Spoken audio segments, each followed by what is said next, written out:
Welcome to everyone in this snowy and windy Tallinn. We have always elections in beginning of March, which is sometimes very icy and sometimes still snowy. And I think the current weather is one of the best we've had over a long time to have parliamentary elections. I'm very pleased to see so many international observers or our colleagues from other countries abroad.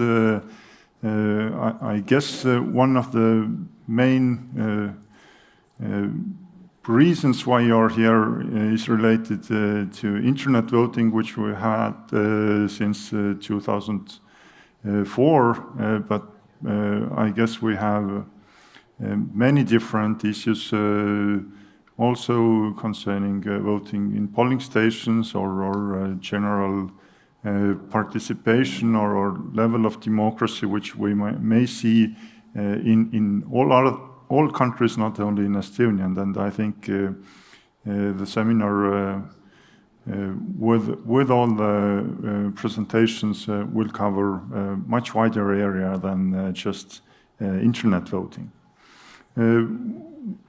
What relates to the ongoing polling, I guess you enjoyed or not so much enjoyed looking at how the voting goes on. Current statistics is that the participation level is 43.1% of all the total voters, which is 965,000 voters in the voter list. And currently, approximately 2/3 of those votes which have been given are given over the internet. Internet voting will end at 8 o'clock p.m. today. So those voters who want to go to the polling station, wear a small flag, put a tie on or eat a cake afterwards, they will still have to use voting in polling stations with paper ballots. And probably this number will still be quite high, although the number of internet voters has increased over all the elections we've had since 2004. Organizing elections in a democratic way is certainly one of the main tasks in a democratic country and for all EMBs over the world in order to guarantee fundamental rights, rule of law, or keep the level of corruption low. The aim for us is to organize elections in accordance with all the high standards of main electoral principles like universal, free, and secret vote. Our constitution provides for parliamentary elections held over 4 years with a proportional vote on first Sunday in March. We haven't had or held early elections until now since re-independence in 1991. We were rather close, I would say, last year with some kind of government crisis and discussions about holding early elections. So we are quite lucky to have had always sufficient time in preparing our work. Certainly, as our constitution foresees, up to 40 days to hold early elections since the start of the electoral processes. This might be a rather high rather big challenge, not only concerning e-voting, but also paper voting or voting in polling stations. Our EMB system, I guess you already got some overview in the morning, but we have 400 polling stations, polling station commissions, or voting district committees, organizing voting for 3 days, starting from yesterday, also today and then tomorrow. There were also early voting since Monday in some of the polling stations, not all of them, but in the bigger centers or more accessible places. And beforehand, ending last week, some voting abroad. It was approximately 2,000 or a bit less voters voting abroad. The number is quite low because most people abroad also tend to use internet voting, which is more convenient than going to some embassies. We have 79 municipalities with legal secretaries of them organizing the work of polling stations within those municipalities. We also have special counting commissions, as not the polling commissions are doing the same job, and in addition to the state election office and state election commission, which I'm presiding, we also have other stakeholders like Ministry of Interior, which is keeping the voters list. We have Information System Authority, which is dealing with all those internet security issues, also a close cooperator to organize internet voting, who's keeping the servers which are used for internet voting. We also are cooperating with Ministry of Economic Affairs and Communications, which Lisa Past will talk more closely later on. And of course, municipal councils who decide on the composition of the local election committees, Supreme Court, which decides on the complaints, electoral complaints, as well as private companies, private IT sector companies like Cybernetica, SK Solutions, who are helping the state election authority in programming, keeping the IT systems update. And we also use auditing quite a lot in order to guarantee the trust in the processes. So there are quite a long list of interlocutors we have to keep close to our organizations. Concerning the State Election Commission, we have 7 members which are not elected or nominated by politicians, by the parliament. It's an independent commission which tasks have changed over the time. A couple of years ago, quite a lot.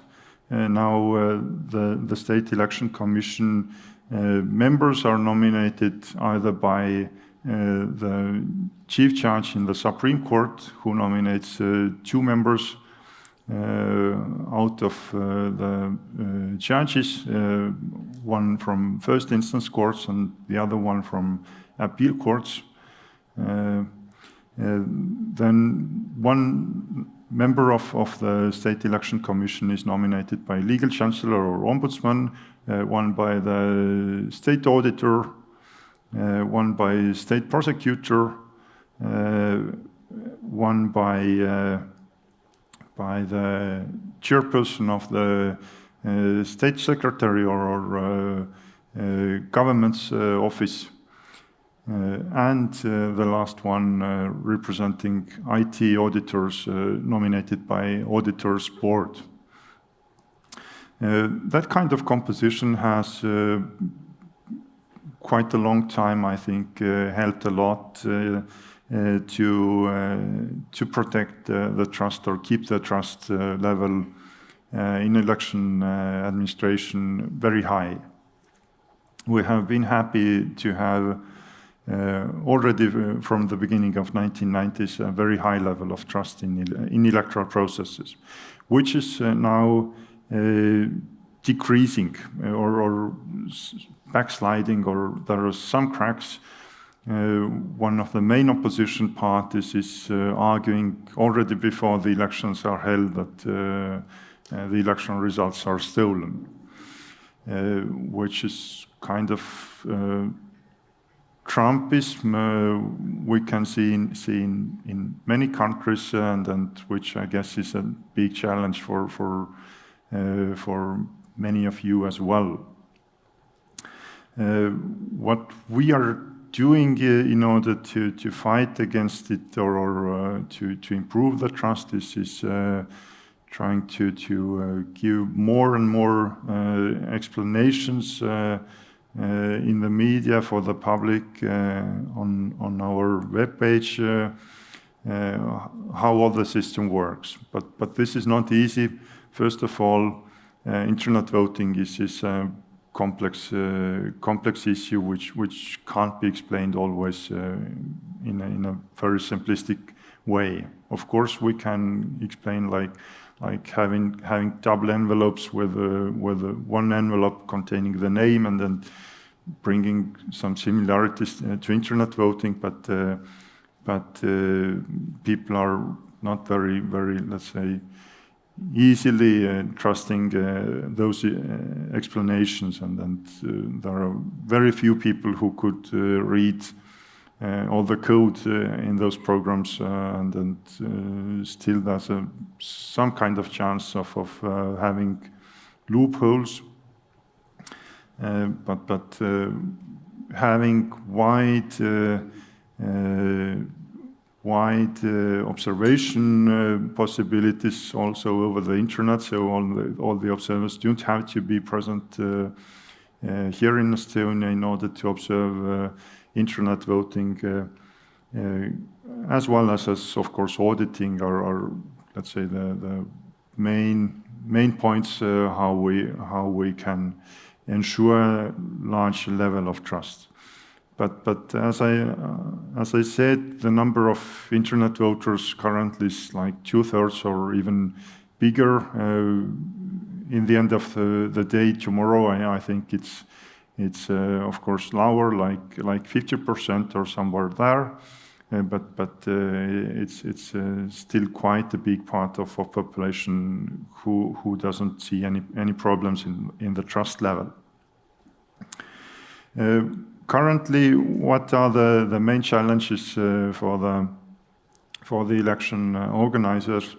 We have had some technical problems with the voters list, as the Ministry of Interior made quite a big number of amendments which came very late, just the end of last week or in the middle of last week, like more than 7,000 amendments in the voters list, updating either the names or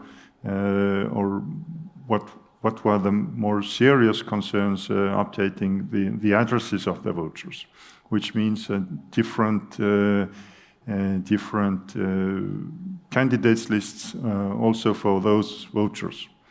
The problems were not present for those who are voting in polling stations, as these IT systems were updated in time. But we had problems in updating the internet voters list in the internet voting system based on this voters list in time. We didn't manage it. It came out just on Monday morning when the internet voting started that there are still some problems. 63 or something like that voters voted in another constituency, voting for candidates who they should not vote for.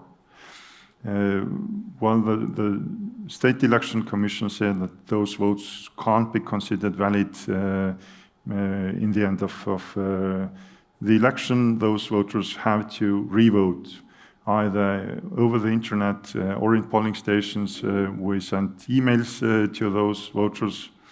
We sent SMSs on Wednesday. And this has been high up in the media, but certainly this has some kind of impact in the trust in the internet voting in general.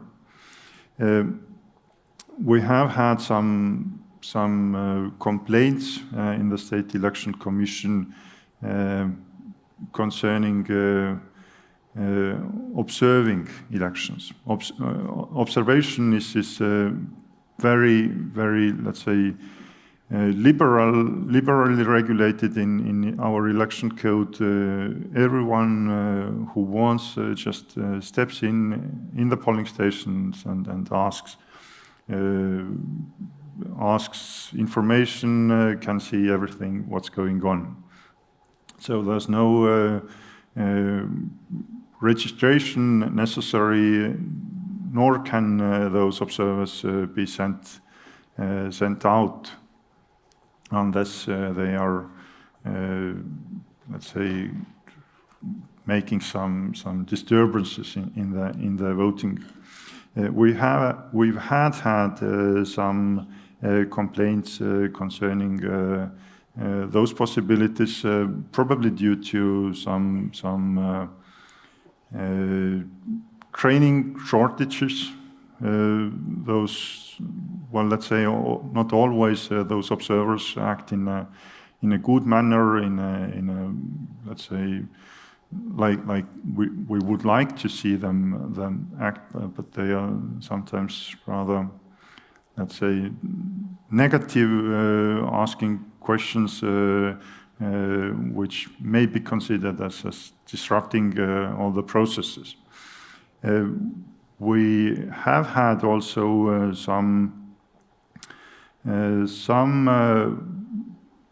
let's say, not formal complaints, but a lot of complaints in Facebook groups or social media concerning not only vote buying but also hacking the system related to the secrecy of vote, etc. State Election Commission is not organizing, let's say, all the electoral processes, but is more like an oversight body. We decide on complaints as well as we make all the main decisions like candidate registration or ascertaining voting results or deciding on the distribution of mandates. But quite often, let's say, those problems which we can see in social media during the election time, we see some formal complaints just after. Next week, very often those complaints might be just asking the internet voting results to be annulled.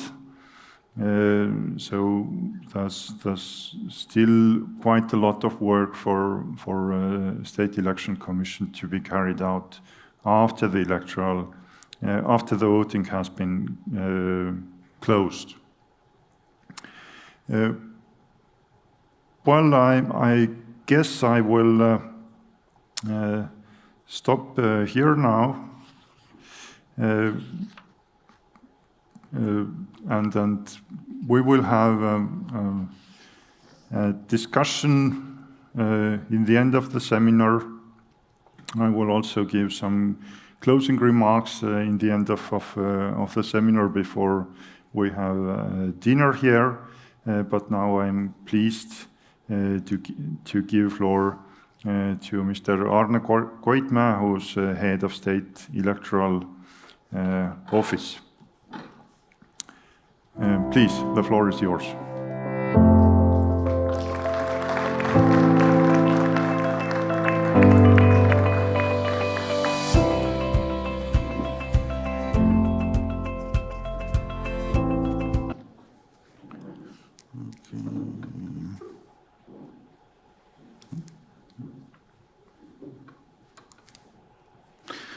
Okay, thank you. I met probably with most of you in the morning already, so I consider this more of an update, so what has happened in the meantime. And so we are now into the last couple of hours of internet voting, and we will probably hit the 300,000 mark, which could mean that we indeed will have over 50% of votes coming from internet. And we also are cautiously optimistic that we will have a quite a good turnout in general. So there is still 1 day of voting, which is the official election day, but we will see. So for comparison, in 2019, the turnout was, if we use the same methodology like today, it was 58%. So I guess we would hope to get to 60 at least.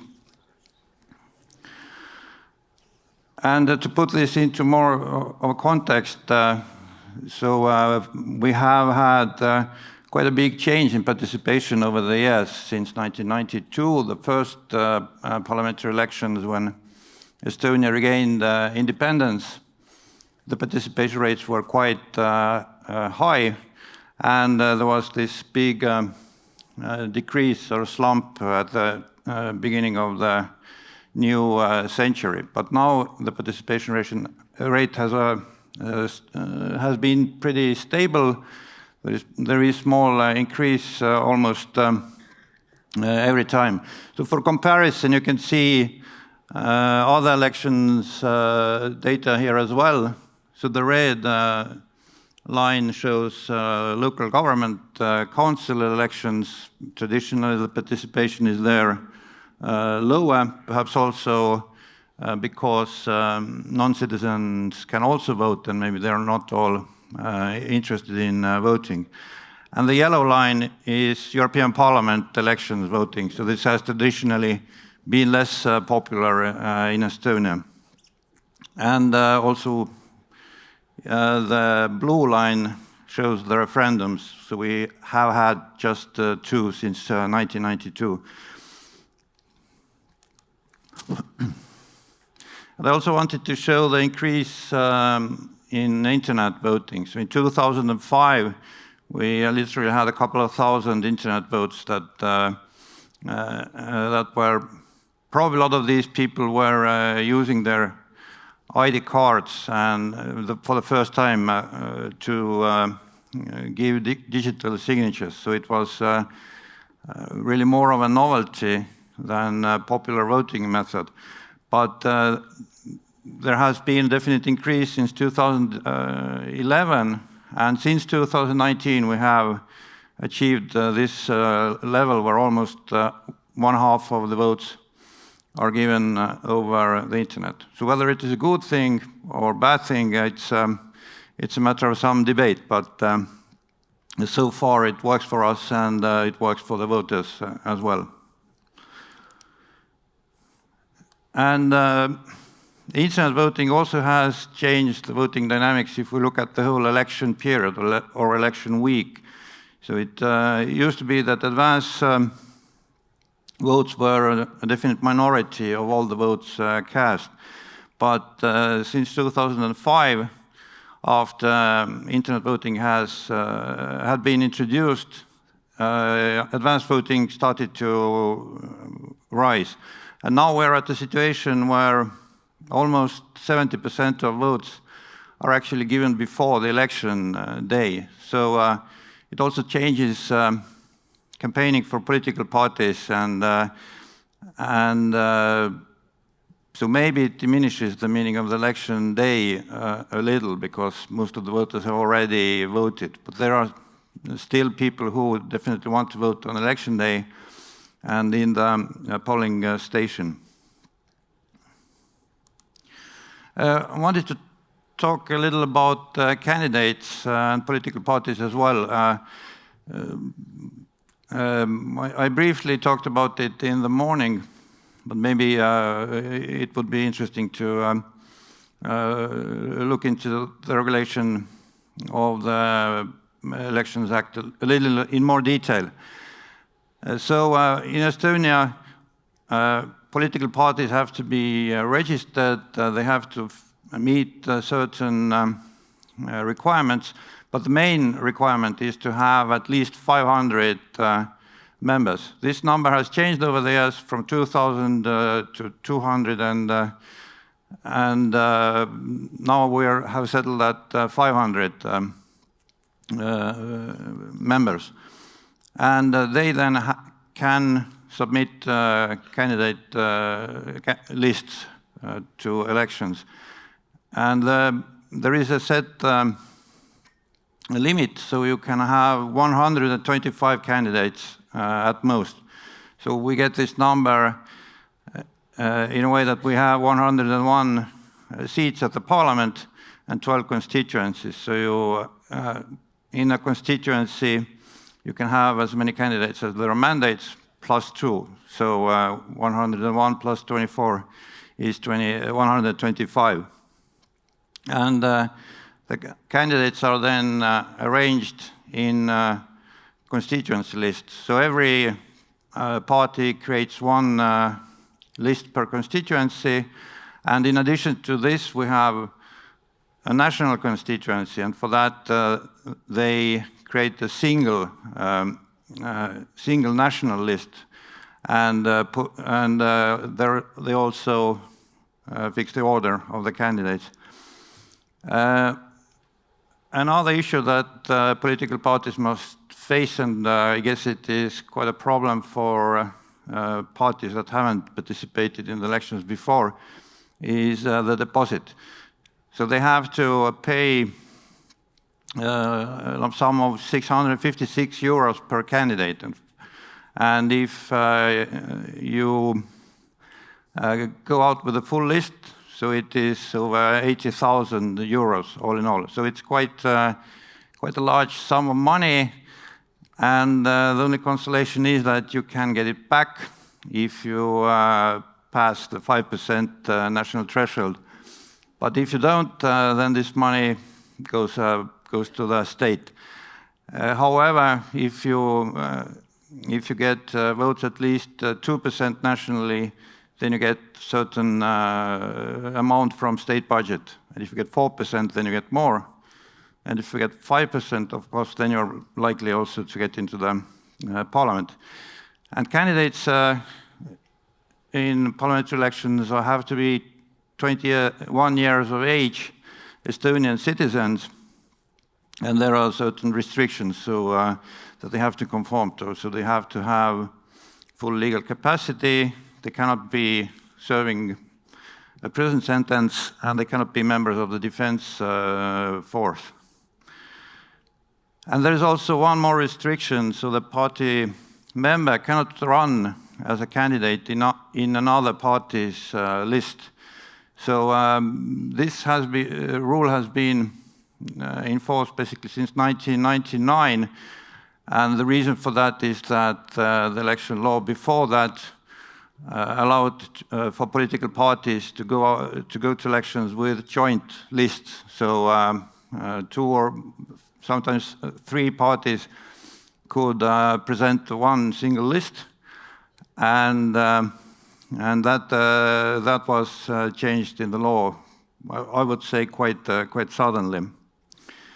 For the voters, the voting age is 18 years of age, and again they have to be Estonian citizens and also have active legal capacity, and they also cannot be serving a sentence in prison.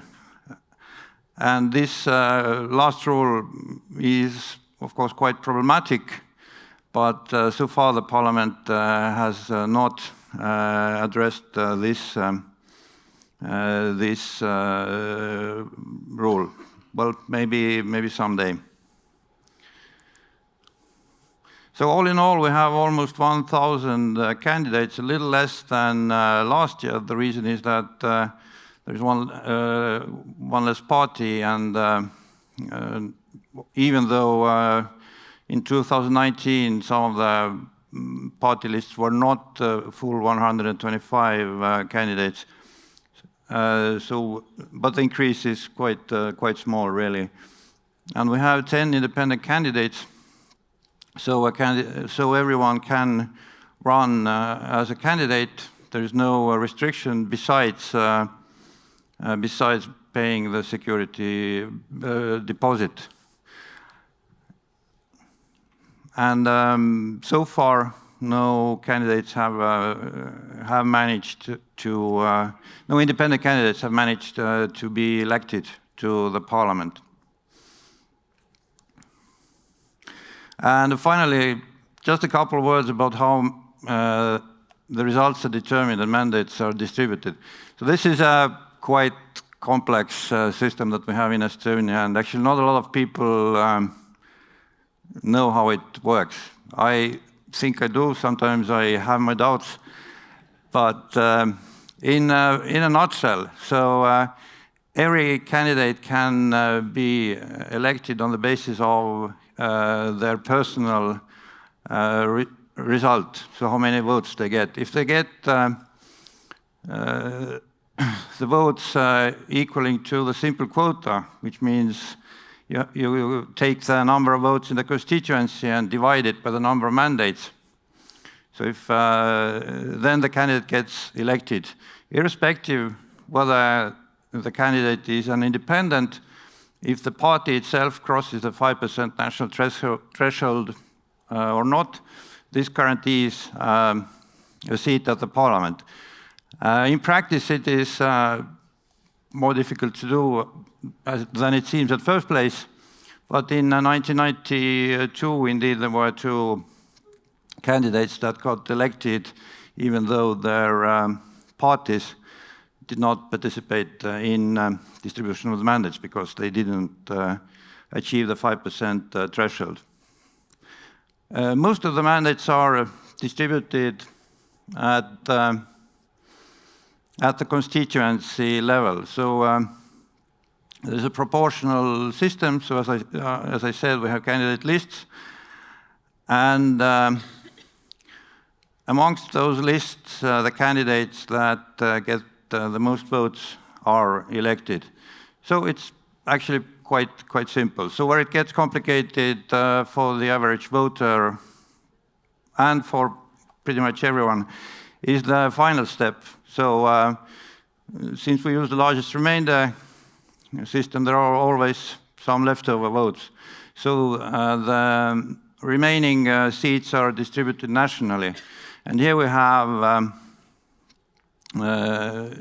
here we use the DONT method, which is actually modified, and this is something that it's quite difficult to understand exactly, but in essence it works the same as the largest remainder system. It's just a formula that's a little different.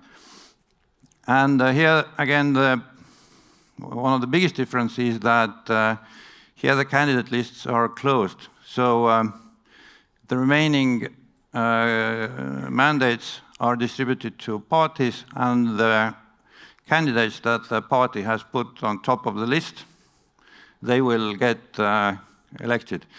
So if the distribution of mandates in constituencies is something that people are pretty happy with, then this last bit the compensation mandates is something that is most often debated. And if you look at the distribution of these free methods in general, then we can see that there are not that many candidates that can actually achieve this personal mandate. I looked it up. The last elections, the most popular candidate got 20,000 votes, which is pretty good, but it's not groundbreaking for Estonia as well. And most of the mandates are then distributed on the constituency level. And as for the remainder, those, since they are compensation mandates are distributed on a different principle, and they're closed candidate lists, so you can get to the parliament with not such a big result. So last time the smallest number of votes was 289.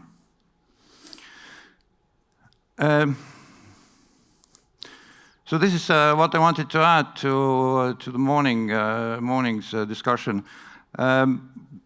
I can say that right now we haven't had any mishaps in regards to voting. We're mostly getting questions about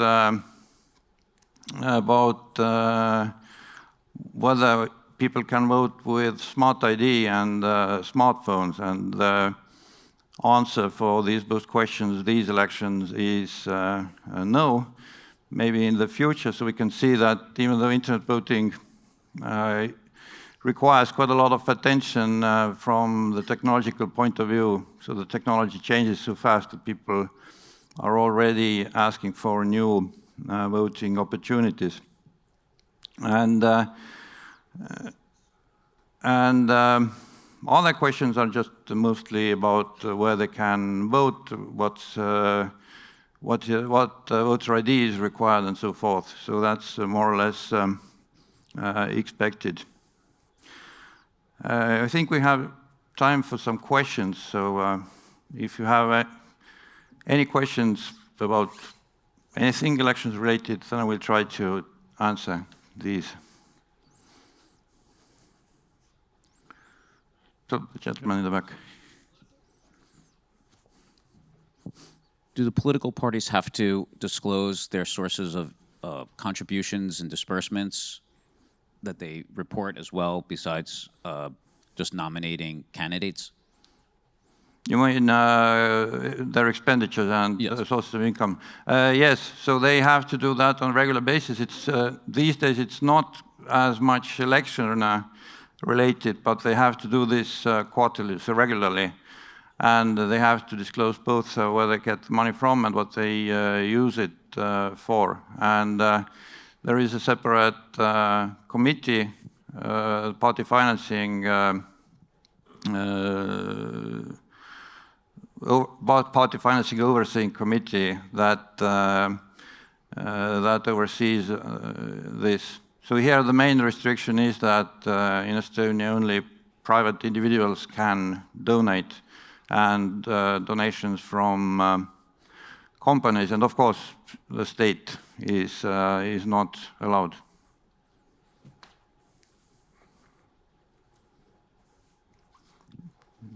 Yep.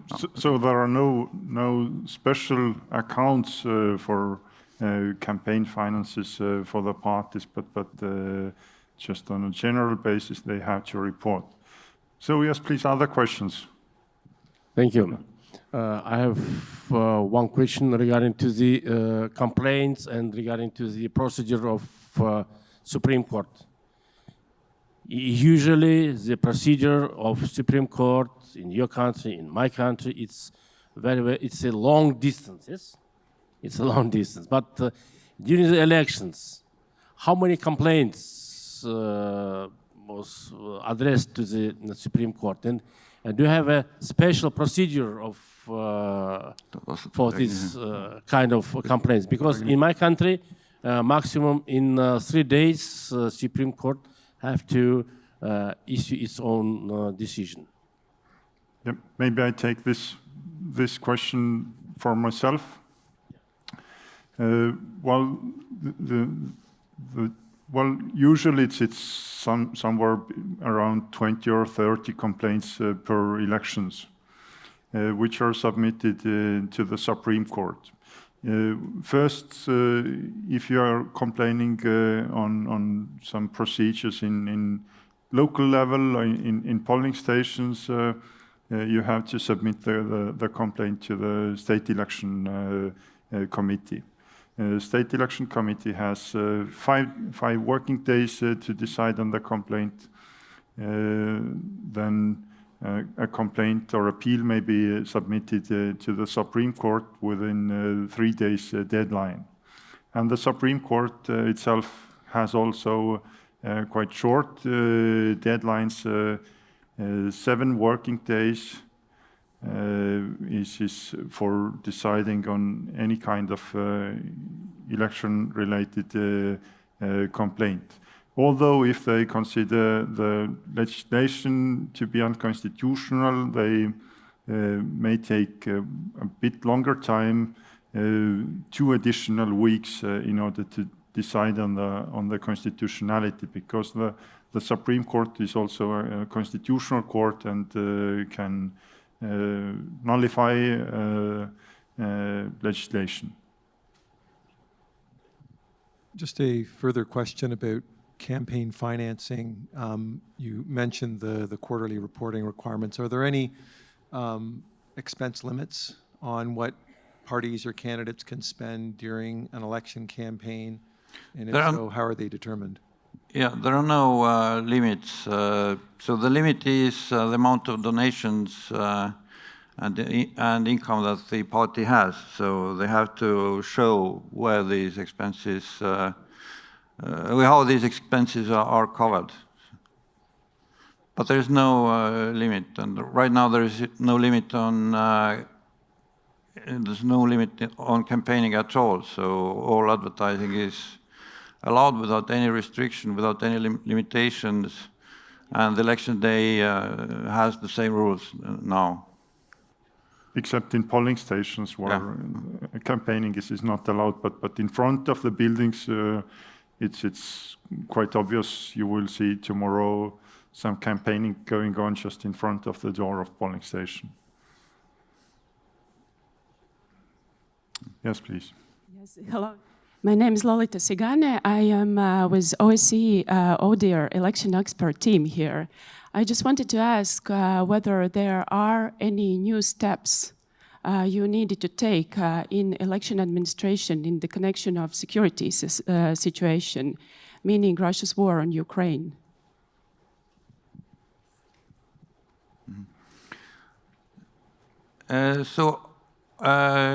In regards to paper voting, our procedures remain mostly the same.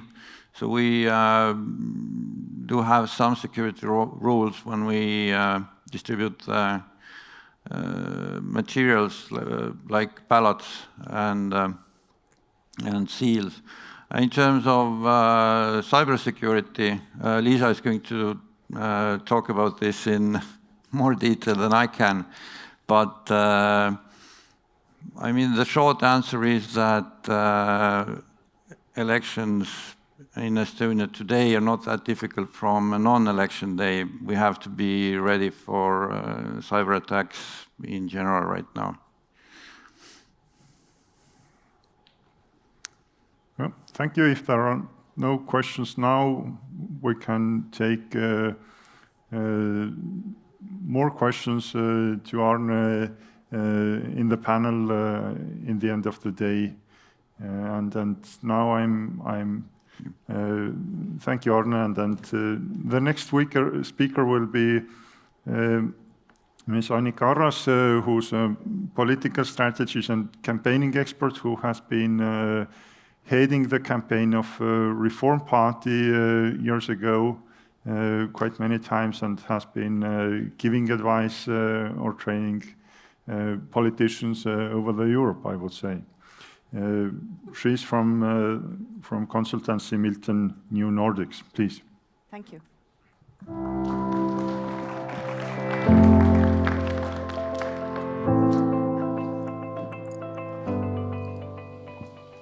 Good afternoon.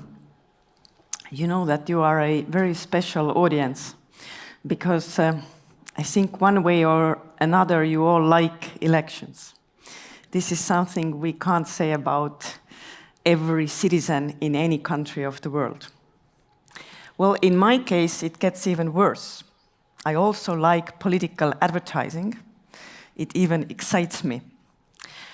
Well, I guess it's a professional habit, I could say. And as previously was announced, and yes, indeed, I was doing election campaigns for Reform Party. My last campaign was 2015. I actually remember the day when I was together with the Secretary General submitting the candidates list, and Mr. Arne Koitmäe was sitting next to me, accepting those. So being in a totally different position 8 years later is also interesting to me. So it's actually quite comfortable to be the one who can just talk, have an opinion, and not taking any responsibility anymore. So my role today is to explain you all those different colors of this election campaign that we have seen. Well, nevertheless, the title, I have to say that this has been the least colorful campaign over the years. I believe that the war in Ukraine is the guilty one here because it has kind of overshadowed everything. Therefore, all kinds of surprises and different new methods of campaigning are not even that much expected, maybe. I've also worked, yes, in several countries all over Europe. I think it's more than 16 now, so I have a quite good comparison on also about campaigning here and in other countries. So therefore, I can't say that when it comes to political campaigning, Estonia is one of the most liberal countries in the whole Europe. We can basically do whatever we want here. So as you heard before, there's no limit on campaign spendings per party or per candidate. Basically, as much as you're able to get, you can spend if you want to. So there's also no limit on donations, meaning if you are able to be very attractive and get those donations, you can also have more advertisement. Of course, you need to report about it. Oh, by the way, it was the first election for me when I ever first time donated for election campaign. It's also another experience because I used to spend the campaign money, so it was my first time I could actually donate. And I think donations to the political parties are actually important because this is another way how you build connections between politicians and citizens so that they take responsibilities together. So all possible advertising methods are allowed that money can buy. Also, you can do campaign that you don't have to pay for, but everything that is on the line of legal, you can do. But, and I guess there is a big question on the line of what's ethical and what's not. So I guess this is where the biggest question marks are. And political propaganda is allowed during pre-election period and on election day. This is actually something new. Something happened. Something new because we used to have 40 days ban on campaigning in outdoors, and it was still there 2 elections ago, last election, but not anymore, which to me back then wasn't a really smart thing anyway, because it only meant that the election campaigns were made longer because politicians didn't stop doing outdoor ads. We just did it 40 days before elections and then took them off and used the money in other mediums. So, but going into the elections we have right now, I've done some translations for you so that we have a very special language in Estonia. We love it. There's only this one bad thing about it is that most other people never get anything. So because of that, I have translated some of the ads for you today. and if the screen will work properly, you might even see them. So, Pro Patria, the Isamaa party, has said there's only one fatherland. And the party's name, Isamaa, also means fatherland. So therefore, they are really going to their core voter there, telling to them that we are here as we have always been and vote for us. So Reform Party has been playing with the symbol of hands, saying that Estonia is in firm hands. It has strong link to defense and security, and also visually hands of our prime minister, current prime minister, the leader of Reform Party. And what's the controversial thing here, that when Reform Party is saying that we are in firm hands, at the same time, the right-wing extreme party, EKRE, tells us that we need to save Estonia. Let's save Estonia. So therefore, looking from the view from the one party, Estonia needs saving, and looking from the other, it says that it's actually safe. Center Party, Bravely for the People, kind of the language they always speak about. They really try to show more empathy, I would say.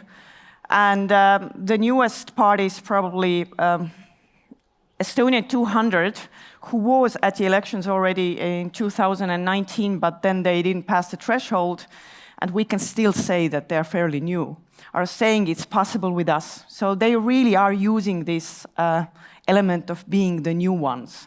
And now they are the new, but also with the latest polls, the new who really will go over the threshold. And the newest founder party is Parempoolsed, which means the ones on the right. It's a direct translation of the name, says that they are the voice of reason. And Green Party, Smart Development, kind of makes sense considering where they are. And Social Democrats are saying that self-sufficiency is security. By that, what they want to say that if you get by in your life, that brings you more safety. It has been the most confusing slogan of this campaign, though. Many people are asking, what does it really mean? But let's hope that the core voter of Social Democrats have really understood that. Main topic, well, it's clear, it's defense. And I think it was clear 24th of February 2022 that this will be the main topic of these elections. Defense came into play in Estonian elections already in 2015 parliamentary elections. Why? Because who knows what happened 2014? In Crimea, Putin invaded Crimea. So we were, I would say, mentally affected by it already back then. I remember very well when we had back then old ladies calling to the party office, because I was still doing campaigns back then, crying and asking, is Putin now coming over the bridge of Narva? So the history and the nostalgia element in it, that we have so many people who still remember, or have someone who remembers, or have someone who has experienced, brought us to a totally new level, also in political campaigning, I would say. Because suddenly, money wasn't that important anymore, and security became above it. Well, during the years, maybe it calmed down a little bit, and then we got this very nasty wake-up call a little bit more than a year ago. But another topics on the side of that, but all linked to it, are how to cope with high inflation. Of course, it has affected all areas of life, but nevertheless, I've heard many people from foreign countries saying that your prices are so high, your inflation is so high, still you're donating to Ukraine and people are not on the streets. Like, what's wrong with you? So I guess that's a good example of the true nature of Estonians. We do not want to go back where we were before, and that's one of the reasons why we find our freedom so dear and why we are willing to accept those issues. Of course, it doesn't mean that everybody accepts this. No, it's of course not so unified. But so inflation, cost on energy, and green transition. Today, I would predict that if Putin doesn't bring in another play, then I would predict that green transition will be #1 topic in 4 years. It's kind of starting to boom here, but it's not really there yet, but we'll see. So, another element, patriotism is booming. Again, another thing that's coming from the defense topic. So our national colors are more used than ever before. So as you can see, even Social Democrats, these elections have started using the Estonian national flag. Reform Party has had blue, black, white for quite a long time now. This is Isamaa, the Pro-Patria party. This is the EKRE. Well, everything that they do is in national colors. I actually took that picture myself. It's next to my house. I have to say it's so huge that it's even scary. And on the right corner, there is a bus of Center Party. Center Party hasn't been using much national color so far. Their color is green. They've been always green or greenish. But what's interesting this year, they have in their outdoor posters background, there is a photo of Estonia in winter. So everyone in Estonia knows it's an important symbol that in the wintertime, our nature shows us our national colors. Sky is the blue, the forest becomes black because there are no leaves, and then the ground is white because of snow. So they have kind of engaged this element into their campaign this time. So all in all, I would say that they're all smart enough to understand what's the one element that works in these elections and is strongly linked to defense. So the big confrontation, Reform Party and Kaja Kallas, the current Prime Minister, and EKRE, and its leader Martin Helme. So these pictures are taken from last week when they had the panel, a debate on the most likely next prime ministers. And I guess if you look at to the picture over there, over the right, then the face of Kaja Kallas is really something that expresses the confrontation between them. That's always there. And for you to understand better, what is the value conflict? What's the main conflict? I'm going to show you 2 video clips. First one is coming from EKRE.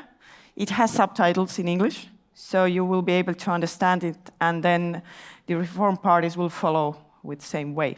So let's see the EKRE first.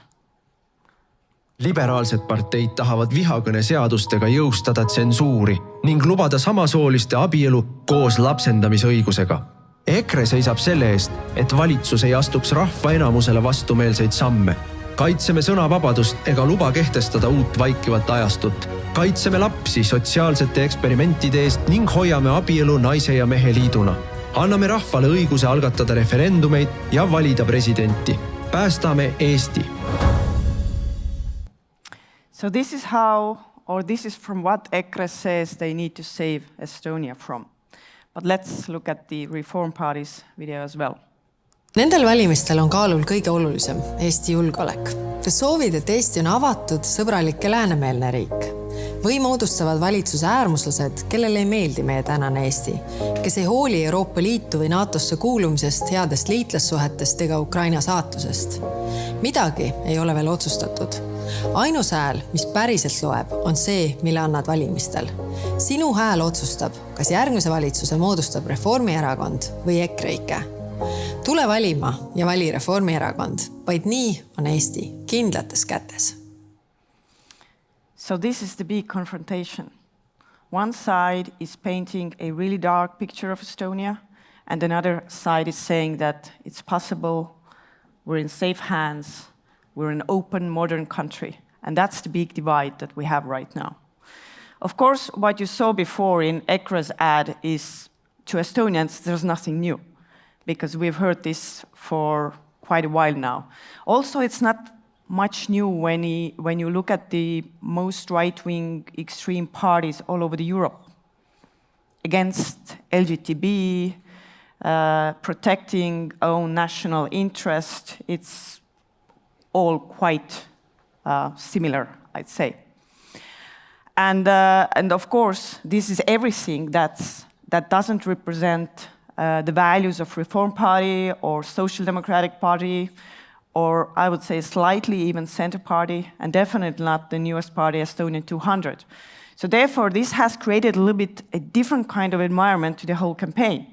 In the old days, let's say, in the past 15 years, it was always so that the two big parties were the Center Party, Reform Party, always against each other. It was either taxes or the Russia card that was played to create the big divide and tell people choose one or the other. And now this time, it is not the same anymore. It's firstly, the two big giants against each other are different.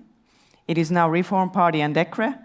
And also, it is not only Reform against them, it's many other parties as well.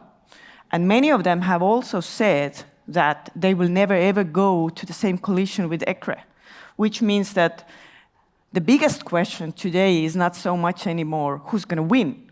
The main question is who is going to form the next government. So, those chess moments are right now ongoing. And that's why it is so exciting to look at the polls. And those polls in the last week have been driving people totally crazy. But I'm sure the next speakers will talk about that a little bit more.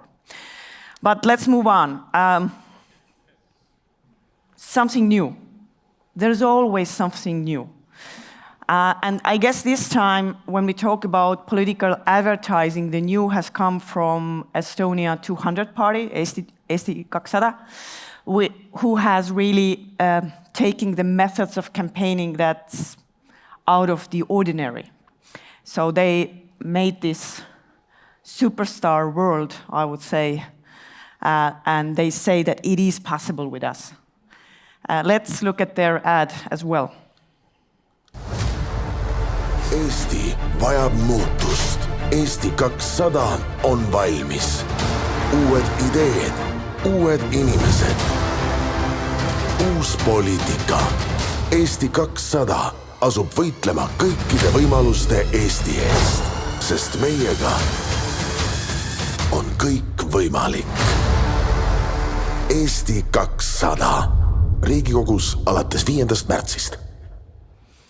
It's very important to note that the last sentence here says at Riigikogu, at the Parliament from 5th of March. So basically, they're already coding us, telling us that we will be there, believe in us. So they really have developed a lot over the 4 years. Their campaign 4 years ago was so bad that no one even noticed. And now they are visible. Another question is if you like it or not, but they are visible also on streets, and they are a serious player now in the whole political playground. They have some more serious stuff as well. I just took the most juicy ones for you. But it was too much to fit into 20 minutes, and since I have only 1 minute left, then I will give you 2-3 thoughts more. Well, this all leads to what? To money. How much they're spending, right? So this view is only about Facebook and Instagram, because that's the information we can catch the easier and the fastest. And from there, you can see that the biggest spenders are EKRE and Reform Party. And I guess I have to say it is a surprise that EKRE is spending so much online, because so far it has been kind of an understanding that their voter is not so much online. But EKRE was kind of, I would say, hiding until 16th of February. And then they really pushed the pedal and started spending a lot of money online, TV, outdoors, everywhere. They're very, very visible all over the country and even more outside of Tallinn. Therefore, a lot of surprises may come from the countrysides. Because we here in Tallinn, we're always in a bubble and think that, this is what's happening here, that's the real thing. It doesn't mean that it really is. Overall, putting 200,000 euros into Facebook and Instagram is a huge amount. It's probably bigger because it doesn't have the last week in it anymore, not yet. So it's even bigger. Of course, parties are spending on other mediums as well, TV advertising, basically everything there is, as I said before, that money can buy, they are using.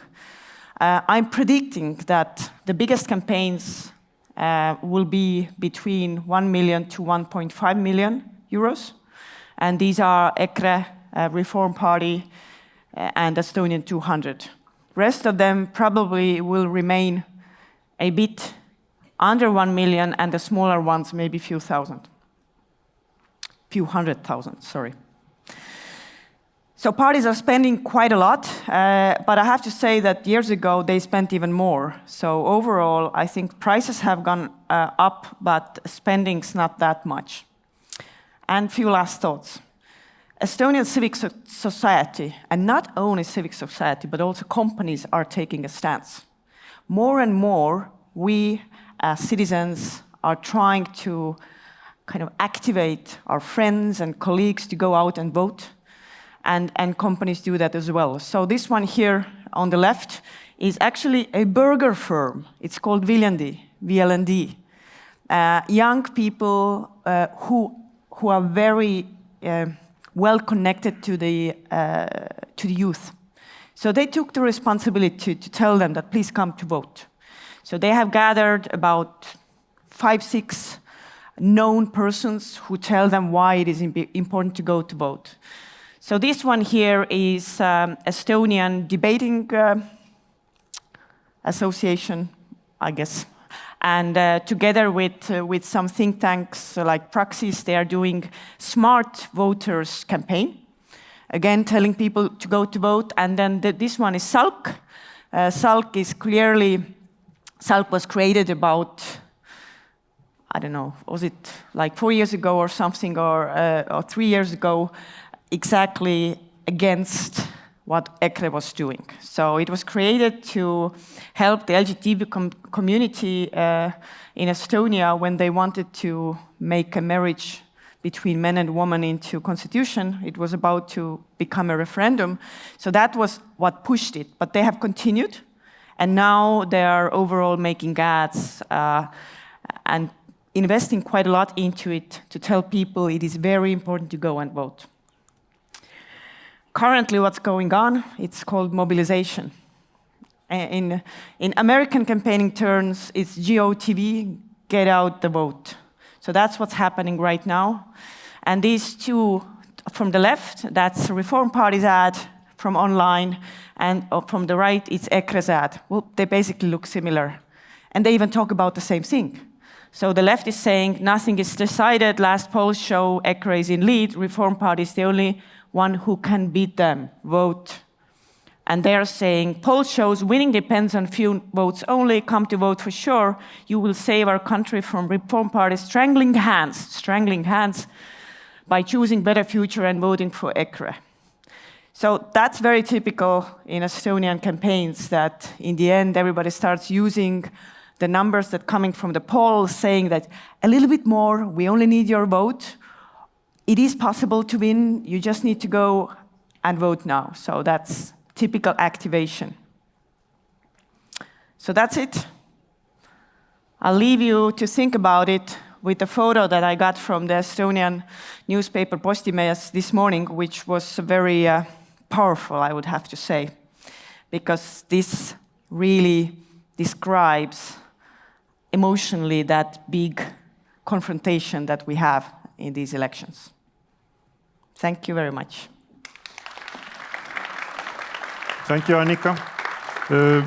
We are a bit short of time, but anyway, any questions? Yes, please. Foreign donations. Are parties allowed to take foreign donations? No.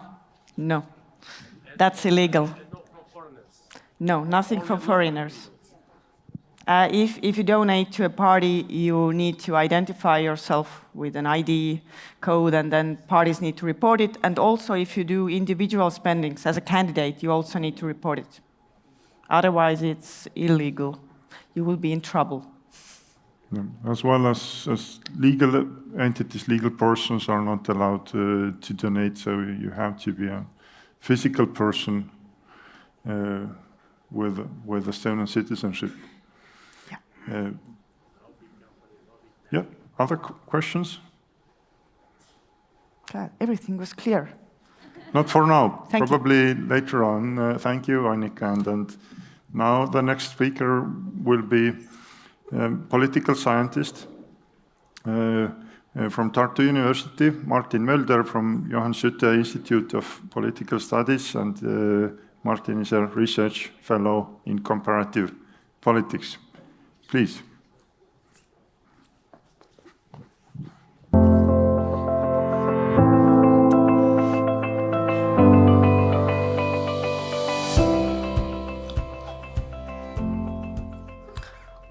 So thank you for the introduction, and good afternoon or good evening already perhaps to everybody.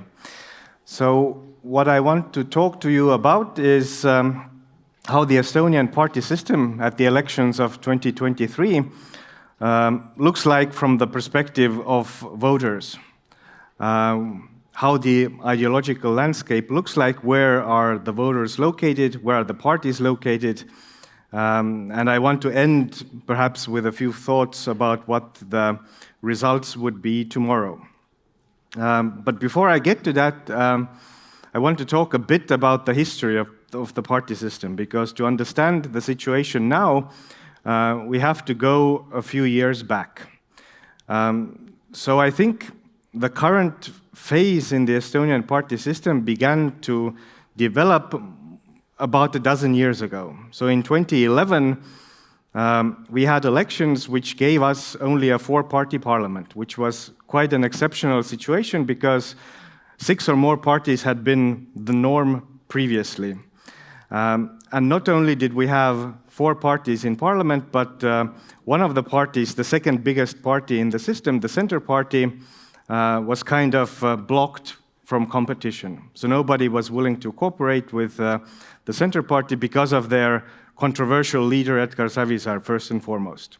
So this pretty much meant that the Estonian party system back then, during that parliamentary term, from 2011 to 2015, was more or less absolutely dominated by the Reform Party. They were the only party that could form the government. They were the only party that could be the party of the Prime Minister.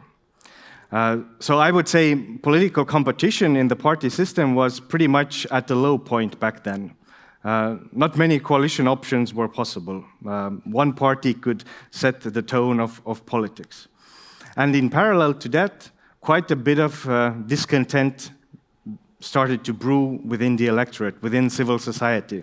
So during this parliamentary term, from 2011 to 2015, we saw the emergence basically of 2 new parties. On the one hand, the Estonian Free Party, and on the other hand, the Estonian Conservative People's Party, EKRE, the party that we have been talking about today as well.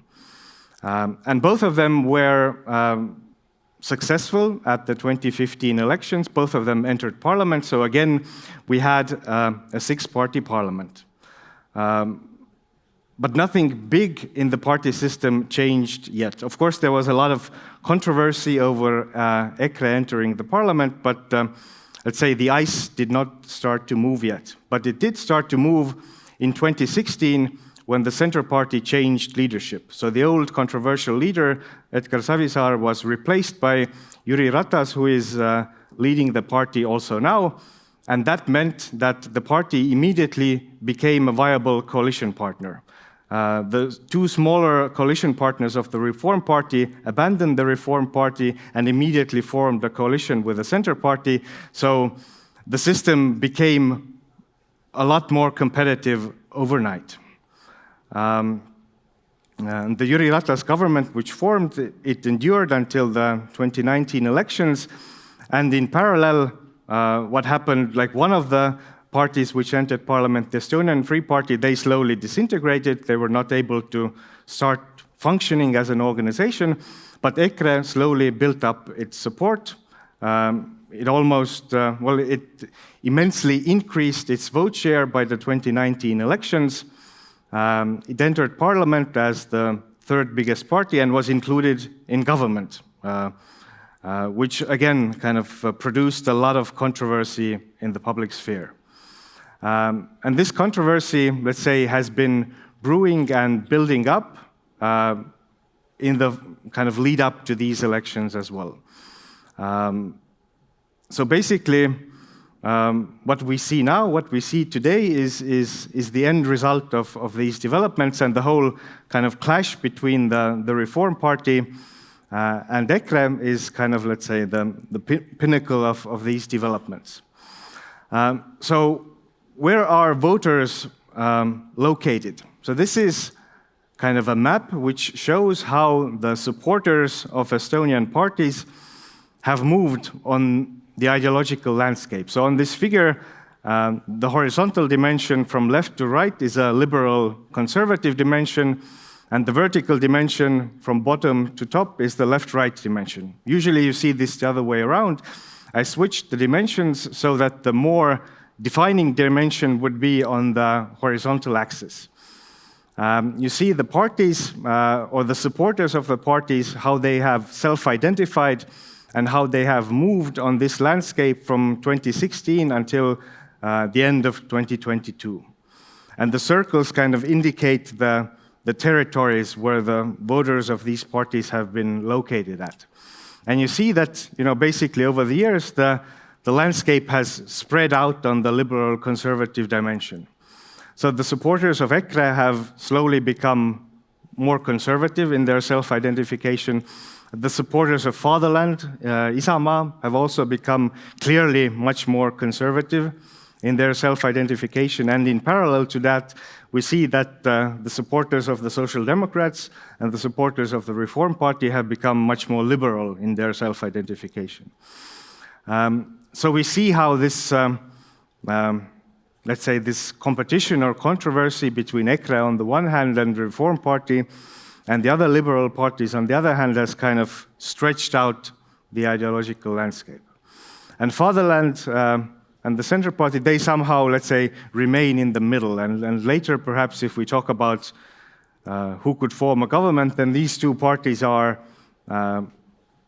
let's say, parties which could basically move between the two blocks.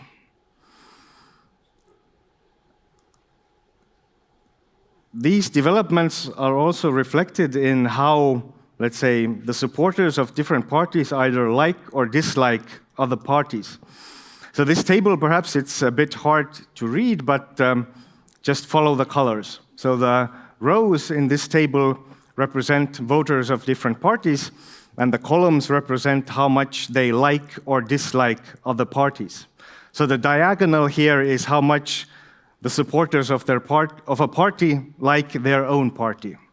And all the other kind of cells in this table indicate how much a voter of a party likes or dislikes another party. So what kinds of patterns do we see here? So first of all, we see that, let's say, the self-identification of the two defining parties in the system, EKRE and the Reform Party, this is the strongest. They are the voters who like their own party also the most. What else do we see from here? You also clearly see how EKRE is, except for their own supporters, it's generally disliked. So blue indicates dislike, orange indicates like. So EKRE is pretty much disliked by the voters of all other parties. And they also kind of respond in kind. So EKRE voters pretty much dislike all other parties except their own, and Fatherland, another conservative party, is also a bit kind of appealing to them. And on the negative end of the, let's say, the emotional spectrum, we see that the Reform Party voters very intensely dislike EKRE, and EKRE voters very intensely dislike the Reform Party. And it's a bit asymmetrical as well. And you see that the Reform Party voters hate EKRE a bit more than the voters of EKRE hate the Reform Party. And this is actually a pattern that you see in other party systems as well. So populists are hated a bit more than they hate the rest. So this is kind of an interesting asymmetry that you see across different countries. And you see it, well, here in Estonia as well. And this, let's say, this effective polarization is something that you, if you follow the campaign and if you follow what people and how they talk about politics, this is something that you can kind of really see and really feel. And I think that this is this kind of emotional response to politics and different responses to the supporters of different parties, you see it more and more in everyday life as well.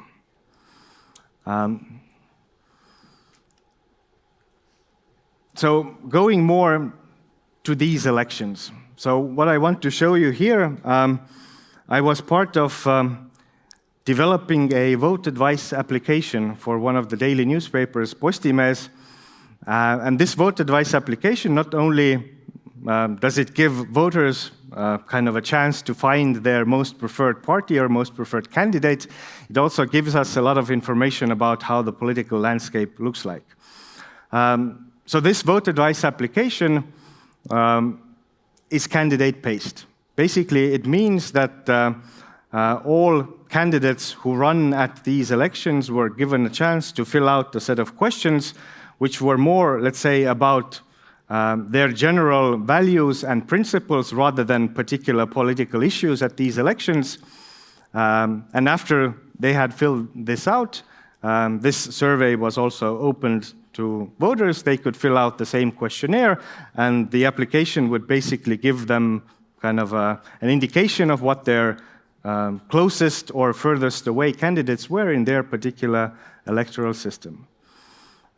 So this is how it kind of benefits the voters, but it also, let's say, benefits us because we know now where the voter or where the candidates stand politically, and therefore where also the parties stand politically. And not only that, because a public opinion survey using these same questions was carried out in parallel to when the vote advice application was launched, we also know where the voters generally are located. So on this map, basically, we see the voters or the distribution of voters. This is the kind of gray dots in the background. We see where the average politician of each party is located on an ideological landscape, and with the small dots, and we see where the average voter of each party is located on this ideological landscape with the large dots. So this is kind of like the standard left-right, liberal, conservative ideological map. So left-wing, economically left-wing positions are on the left, economically right-wing positions are on the right, socially liberal positions are down, and socially conservative positions are up. And we basically see that, there are, first of all, there are voters all across this ideological landscape. On average, the average voter is a bit to the left and a bit conservative, but quite to the center. The average politician is also quite to the center, but it's a bit more right-wing and a bit more liberal. But if we see or if we look at how the parties and the party supporters are kind of distributed here, we see a few interesting patterns. So first of all, the supporters of parties are always more to the center than the candidates of these parties. So candidates are always a bit more, let's say, extreme, a bit more liberal, a bit more right-wing, or a bit more conservative, or a bit more left-wing. So this is kind of the first pattern which emerges. The second pattern which perhaps we see is that, like voters, both candidates and supporters of parties are pretty much kind of evenly spread across the whole ideological landscape. The center party is on the social liberal conservative dimension fairly to the center and a bit to the left. On the economic dimension, their candidates or politicians are much more left-wing than their voters.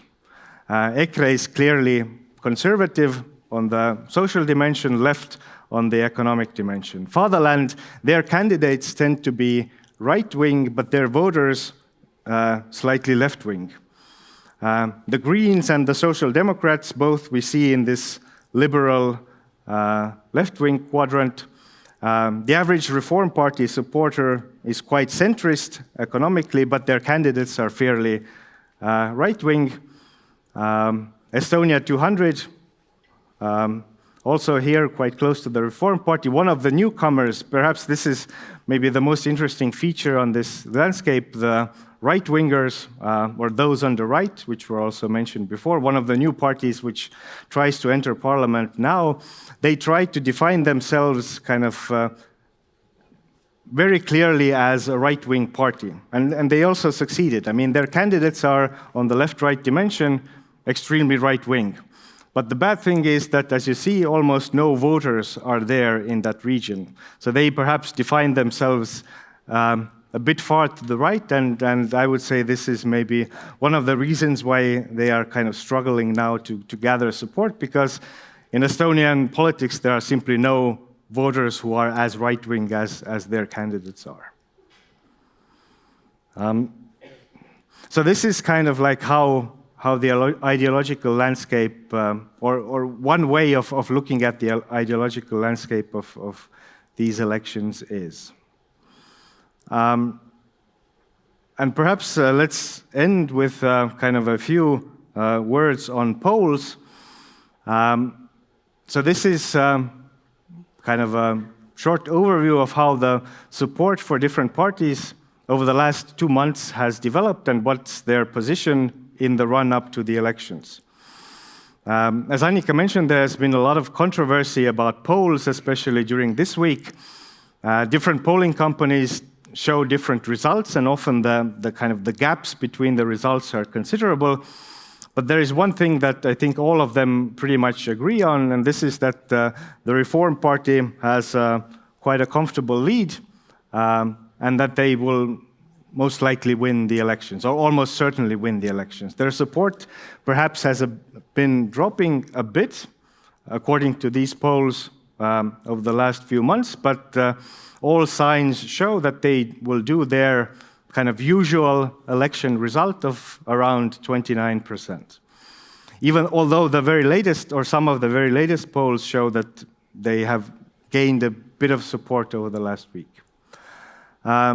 The support for EKRE has been hovering somewhere between 20 and 25%. Of course, 25% for them would be quite, let's say, or unrealistically optimistic. I think they have pretty much exhausted their pool of support. Everybody who is likely to support them already is a voter of EKRE, and there are not many people left for whom EKRE would be the second choice. And there are a lot of people for whom they are completely unacceptable. But it's currently, as things are now, it seems that they will get slightly above 20% of the vote. The Center Party has lost a bit of support in the 4 years since the last elections. In the run-up to these, they've been kind of growing slowly towards 20%, but it's unlikely that they will get that high, so their support is most likely to remain somewhere just below 20. Estonia 200, the newcomer, they have been doing better at polls. By now, their support, I would say, is roughly around 10%. The very latest polls from this week show that they've gotten a small boost in popularity, so they're likely to get above 10%, but not much, I would say. And then the last two parties to enter the parliament, Fatherland and the Social Democrats, both of them are likely to get somewhere around, I would say, 8 or 9% of the vote. The Greens, so 5 indicates here the electoral threshold. The Greens and the right-wingers, both of them are way below the electoral threshold, and I would say that the most realistic goal for them is to reach this 2% level, which would guarantee them a certain amount of public funding until the next elections, when they can regroup and try again. So I guess from my part, this is it. Thank you.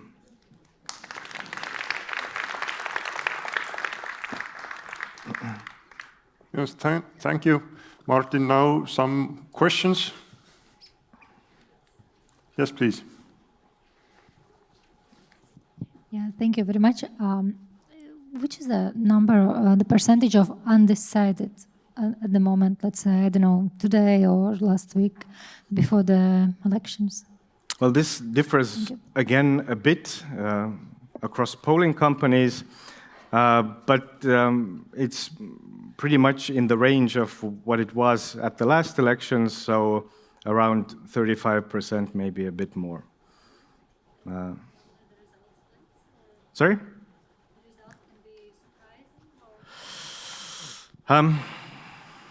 I don't believe in surprises too much. So it's more like the divergence of different opinion polls, which we're seeing over the recent days. I guess those who are undecided are more likely not to go to polls to polling station anyway.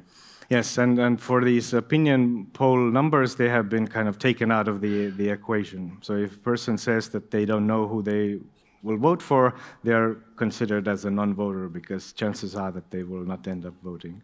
But yeah, but what is true is that there has been quite a bit of divergence, for example, for how different polls have predicted, for example, the support of EKRE now. So there have been polls which show that it's around 25%, and there have been polls which show that it's around 15%. And this has created quite a bit of confusion over the last week, but I mean, some of this confusion, I think, can be settled if you look into how certain kind of, let's say, sampling methodologies differ across the polling companies. Some of this divergence is statistical chance, but this is another story. How's the polling done in terms of, is it done over the internet? Is it done by landline? Is it done by cell phone, man on the street, sort of? And then what's the margin of error usually for the polls? When Corona hit, I think all polling companies stopped doing face-to-face interviews. So by now, everything is done either over the internet or over the phone. The polling companies differ in terms of how much either of these two approaches they use. So some use 2/3 over the internet, 1/3 over the telephone for their party polls. Others use almost completely the telephone and only a small proportion over the internet. And this also, I think, determines some of the differences that we see. The margin of error depends on sample size, and now in the run-up to the elections, polling companies differ. Some base their results on a sample of 800, some 1,600, some on a sample of 4,000.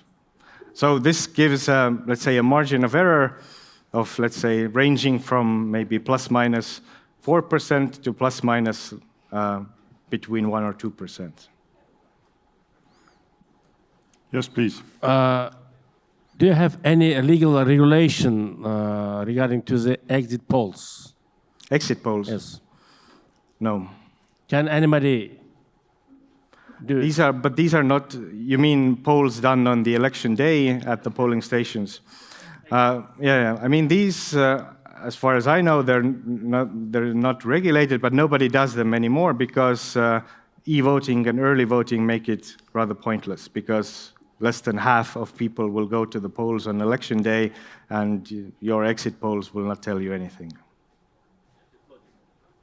Yeah, well, maybe just to add that internet voting is the most popular among Reform Party, which is the government party, and then EKRE is very much against internet voting, considering that it is not secure and not trustworthy. It's very difficult to organize any kind of exit polls, but there's no restrictions, no limitations on if someone wants to do it. Some more questions? Yes, please, if I may. Yes, please. Yeah. Must a sociological company publish who pays for the poll, for the survey? I mean, someone pays for the survey to be conducted. So this company, sociological company, they show who is the orderer? No. Thank you. Some more questions? Yes, please. Thank you for your interesting presentation. I have some questions about the threshold. Here I am. Okay. Since when do you have a threshold? Because I'm from the Netherlands, we do not have the threshold. And if you would not have it in the current political circumstances, would you think this would be possible to introduce it? And maybe I'm asking for a political statement, but how important is the threshold in terms of governance, in terms of being able to govern the country? Well, we have a threshold of 5%, so only parties who crossed 5% nationally. Since when? Since the beginning. I mean, there has been some discussion over whether this should be there or not. Smaller parties are always in favor of lowering or abolishing their threshold, but that's because they want to get in more easily. But from the perspective of how the system functions, I think it's fairly reasonable that it is there. I mean, otherwise, like the system that we have now, on average, guarantees that we have, let's say, 6 parties in parliament. 6 parties in parliament means that there's, let's say, a reasonable amount of turnover in governments so that the governing process doesn't become too hectic. If we would have no threshold, instead of 6, we would have 8, 9, maybe 10 parties in parliament, and in a situation where there are many different coalition combinations and 1 or 2 kind of votes from this or that party or seats from this or that party can determine the coalition, I think, you know, this would make the system undesirably unstable. Yeah. Some more questions? Yes, please. Just curious, I'm from Latvia. The previous parliament, we had a very surprising situation when so many parliament members changed so they left their original parties from where they were elected. And it is a really huge number. If I remember, 27, really so much. Do you have also the same experience that in existing parliament jumping, okay, they cannot change a fraction, but they are leaving and the party is a fraction? Let's say maybe 1 or 2 MPs per parliamentary term to do that. So not much. And we have rules in parliament which kind of make it, let's say, prohibitive. So you're allowed to form a parliamentary group only on the basis of people who were elected from the same electoral list. And if you leave a parliamentary group, you cannot form another one. So you're kind of stranded as a non-affiliated member of parliament, and you lose, let's say, some privileges. And this, for example, kind of prohibits, to some extent, this kind of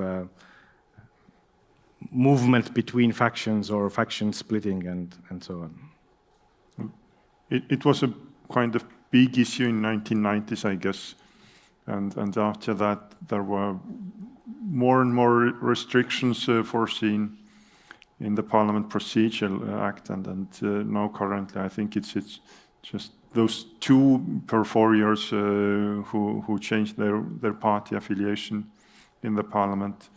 They of course they can't be formally members of the new faction, but informally they take part in the new party's faction and work. Yeah. I think we have to stop here for a coffee break for 20 minutes and then come back. Thank you. Thank you.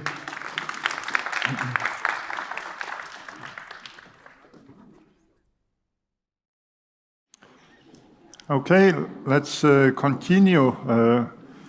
The next speaker will be also from university. Mihkel Solvak is an associate professor of technology research in the Center of IT Impact Studies in Tartu University, and he will talk about maybe the most interesting part, internet voting. Please. Good evening. Yes, I'm going to show you a lot of graphs about internet voters in Estonia. I mean, some of you have already seen what the numbers are already at least a half an hour ago, around 290,000 people. So no doubt another record, at least in nominal numbers for using internet voting. Whether it's going to be also a new record in terms of the overall share of internet voting, that we will know tomorrow evening when the paper votes are in as well, but very likely. All right, this picture you already saw. Arne showed you that there's a slightly different format, how the growth has happened. We on average have had around 4 percentage points of growth every election in terms of internet voter users. There seem to be at least, let's say, this graph unfortunately will be updated, well, basically will be wrong by the end of this evening. There most likely won't be a plateau around 50, so this time it's going to be probably around above 50%. But what you see there, maybe not so clear at the moment if you would put the trend line there, that the growth is actually still a bit sort of slowing. So it seems to be some sort of saturation level will be reached, and probably not going to see 100% internet voters anytime soon. But what does it actually mean if you have these types of user numbers? I mean, this is a graph I've been showing over the years. Very famous diffusion of technology graph by Roger Everett that basically discusses or demonstrates that all different types of technology usually tends to sort of diffuse according to this logistic curve, essentially, that you have a slow growth in the beginning, then a more rapid growth, and once the saturation level is reached, the growth slows down. So the question is whether the empirical picture shows us whether we are on this trajectory A, meaning essentially close to a full diffusion, absolutely everyone is using it, or we are more on this trajectory B still, meaning that even though the numbers have grown, it's still a distinct subpopulation who's using that.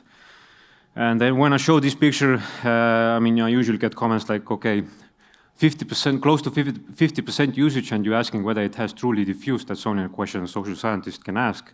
But it's not so simple, because actually, if you go a bit back in time, we did see very distinct profiles. Now it's a bit different. So let's take a look. First of all, if you start to look at who are those voters who come to the internet voting every election for the first time, so it's always growing, so some types of voters are there for the first time in their life using this particular voting channel, then this group used to be very distinct in the beginning. What you see here are the age profiles, of essentially the age difference between first-time internet voters over the year and paper voters. At what age groups was it more likely to vote via the internet? Who were the first-time voters? And you see that it had a very particular specific inverted U shape, meaning not the youngest one, not the oldest ones, obviously, but somewhere around mid-aged people were the most likely ones who switched to internet voting for the first time. But this pattern started to gradually disappear. Actually, not gradually, pretty fast. Already after the first 3 internet voting-enabled elections, you start to see that this inverted U shape starts to flatten. And now I didn't update those. The latest one is from 2017. I didn't do that because it's a very boring flat graph. So in terms of age, we actually cannot tell those people apart anymore, meaning that the ones that nowadays come to internet voting for the first time in their life tend to come from all kinds of age groups, so there is no difference anymore. And this appears or holds for various other socio-demographic variables as well. It used to be that internet voting was for young males, or no, not young males, mid-aged males with higher income, higher education, living in cities, and Estonian speaking as well. This has changed, meaning we cannot tell these first new internet voters apart anymore according to these social demographics. There are some differences, I'm going to talk about that a bit later, but in terms of converting to this, diffusion truly has happened. We cannot tell the users apart anymore from non-users if you simply look at the profile picture. But if you look at the overall age distribution, then there are still slight differences again that have slowly over time disappeared. What you see here are the age distributions for the paper voters and internet voters over time, and two things stand out. First, what you see is that the overall age differences have become smaller for these two groups. So the paper voters used to be on average a bit older. Now we see slowly this light blue box plots and medium age, which is the stripe in the middle of the box. For these two types of box plots, they are now closer together, meaning that the median age of these two groups is now quite similar. And another thing that stands out, if you look at the light blue box plots, is actually that the age distribution has become wider, meaning that not only have internet voters over time become older, they are also from all kinds of age groups. So all in all, I mean, pretty conclusive evidence that this, at least according to social demographics, indeed has spread into all population segments. So we nowadays cannot really differentiate paper and internet voters very well anymore. But initially, it was a quite sort of distinct user group. It has also spread geographically quite evenly. This is according to Estonian counties with a couple of peculiarities. Used to be and still is a bit higher in counties with a larger population, specifically the Harju county, which is the county around the capital, Tallinn, largest county in terms of population. This is the one on this heat map at the bottom here. You see that even though it's nowadays in the latest, in the 12th election, and we're going to get a new data point by tomorrow evening, but it's relatively even spread of this red color, but Harju County stands out. And a couple of other more populous counties as well, like Tartu city, which is the second city, and the county around the second city as well. And another group, which seem to be the islands, essentially regions where we have a bit more seasonal living patterns, meaning people in the winter live, for example, in Tallinn and had the summer cottages on Hiiumaa Island. And we see the same thing seems to drive internet voting over there as well, meaning that probably those people actually registered as voters there, live during the winter somewhere else, and are then, as a result, more likely to vote via the internet, because they should actually otherwise go back to the island to vote physically there. So slight differences geographically still, but overall very even spread as well. So it's not a thing of the capital itself. And what's also interesting is the growth patterns, also very similar across the counties, with a couple of differences. First of all, this magic 50% share has actually been reached again in certain counties already way back, basically. Again, the Harju county, that already was there like 3 elections ago, counting in local and European Parliament elections as well. So more than 50% voted via the internet. The same, for example, holds for the Hiiu Island, again, which used to be a separate county. But not for Ida-Viru, which is northeast of Estonia, heavily industrialized, but also has a very large Russian minority who are still a bit more reluctant to use internet voting. So that stands out here. Okay, the laser doesn't work. Ida-Viru County there on the top row in the middle. And also the capital, actually. Capital is also not the place where we see so big user numbers, or at least the growth hasn't been so steady as in other counties. I suspect, again, partially the reason is because of the large ethnic Russian minority in Tallinn as well, who is not really using it, even though these language differences have gradually disappeared as well, but some still persist. All right, so seems to be quite evenly spreading. So how is the actual usage looking like? A couple of maybe interesting graphs here, how people are then actually using this voting. I understand you have gotten the technical talk, or will get it tomorrow, how it actually looks like, what's the sort of the engine room behind it. What we've been looking at, for example, is how easy it is then for people to vote. And this is actually from anonymized logs of the system, and quite interesting. It's sort of the median voting speed is around 90 seconds, so it's a super fast way how to cast your vote. And when we initially saw this picture, it was quite puzzling. We see that actually the older you are, the faster you vote. Which you think, I mean, I would have expected it to be the other way around. And the differences are really striking. I mean, if you look at this particular graph here, this is from 2013 local elections, but the patterns have stayed the same across the years. This is for free elections, so you see it's almost exactly the same. Look at, and this is from males and females separately. Females tend to be actually faster voters than males. I don't know why. But every dot there on this graph shows the average voting speed within that age. And what you see, for example, you take a 25-year-old male in 2013, 25-year-old male voted on average within 3 minutes. A 75-year-old male voted on average within 2 minutes. So already a minute difference for a process that is already very fast. Almost a minute faster than a 25-year-old. Which is a bit odd, but when you look at it, actually it's a steady increase in voting speeds as the voter gets older, or the older the voter is.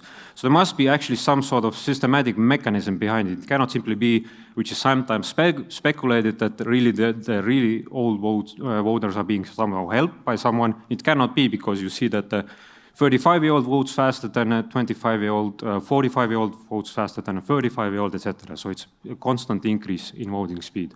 We don't really know what's behind it. I suspect there's essentially 2 reasons. The older voters, we know from the literature and from studies from other countries, obviously tend to be more clear in their political support, so they know who to vote for. Maybe they have always voted the same party, or maybe even for the same candidate, so they simply go there with the single purpose to cast a vote for this candidate, so that's the reason why they do it much faster. And when you think about your grandmother, she probably doesn't browse the internet on a daily basis, or when the older voter goes to the internet voting page, most likely they go online for this particular one action only, and as a result do it faster. They don't hang around, chat with other people, or browse the web, so they go with this single purposeful aim to cast their vote, and that's probably one reason why it's simply much faster. All right, what else? We actually don't see an effect on turnout. Arne already showed the same picture. If you look at where internet voting was introduced, all elections after that happened with internet voting, you see that there essentially are no differences. The growth in national election turnout started way before internet voting was introduced. Growth, if you can call it growth, a very slight growth. And maybe only for local elections there seems to be something, but more closer studies actually show that optimistically maybe a couple of percentage points increase in turnout, but depending on the method, those effects actually tend to disappear. So essentially no effect on turnout.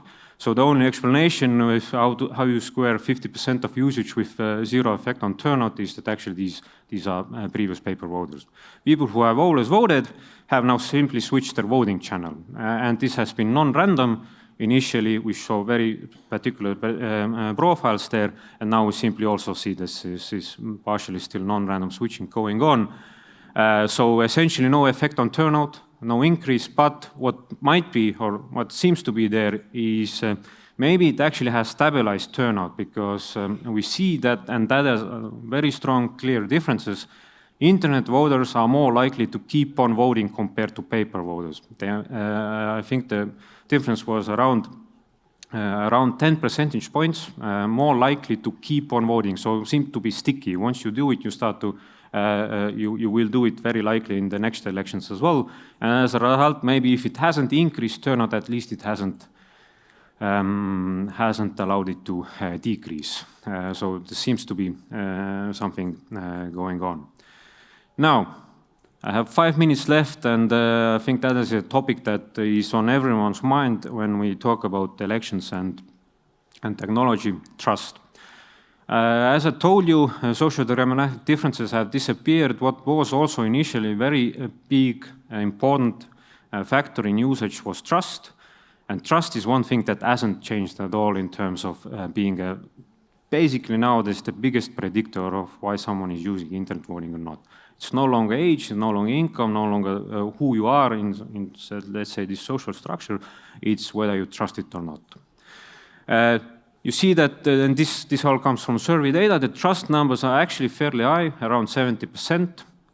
They used to be fluctuating a bit because it's still being politically contested as well, but seems to have sort of stabilized a bit. So fairly high, good trust numbers. But if you start to look into this 70% or the structure behind it, then what emerges is actually something like that. Now, when you think about what is trust, I have a definition here as well. I mean, in general, trust can be defined as your willingness to be exposed to the actions of someone else who you cannot either monitor or control. That's essentially an abstract definition of trust. Same holds for technology, same holds for people who organize the election as well. When you think about internet voting, obviously it means that the share who would need to trust actually essentially should be higher because of the technology introduced in the election process. Your average voter cannot really understand that very well, so they need to trust. But what we see here in the Estonian setting, the overall numbers are high, but it seems to be polarized. Meaning we have a very large share of groups share of people who trust it a lot, essentially. And we have a fairly large share of group, at least originally, who don't trust it at all. This number has decreased over time, but it's sort of hovers around 10% who basically completely distrust it. And there's hardly anyone in between, which is a very atypical picture. Usually, if you look at these trust distributions, trust in institutions, for example, trust in different types of technologies, trust in the Estonian case, trust in different types of e-state solutions tends to be relatively good, relatively high, but most people are actually somewhere in the middle, not at the extremes. Here it's actually most are at the trusting end, not too many in between, and then people on the other side as well. Which probably isn't a very good, let's say, structure to have, because it might, of course, mean that actually it's very robust, because the trust is so high. But at the same time, it also means that in order to somehow make it more durable, you would have to address people who are at this complete other extreme end of not distrusting, and I presume they cannot be really reached with any additional technology development like verification applications or introducing additional procedures that would somehow increase that, because the reasons behind that are, I would say, beyond the control of the election administrators, and the reasons are with parties. This is the share or level of trust according to your party preference. And 2 lines. The green one is for the center party, which used to be the biggest opposition party. The name has been mentioned here a lot already. You see that their voters are actually a low trust group anyway, but this has over time slowly increased. And it specifically started to increase more once the parties changed their stance towards internet voting. They used to be actively calling against it. They advised their voters not to use it. Once they got into government, surprise, surprise, 180-degree change of position. Internet voting was good. They called for their voters to use it as well, and the voters followed. Trust started to go up. Whereas for EKRE, originally, this is the blue line, their supporters were indistinguishable from supporters of any other party when we looked at trust towards the internet voting system and internet voting. And once the rhetoric started to be voiced, voters obviously followed. And you see that trust within their supporters has tanked, essentially. It has come from very high up to 80% who reported that they don't have a problem with it, now close to 30% who say that they trust, so it's very low.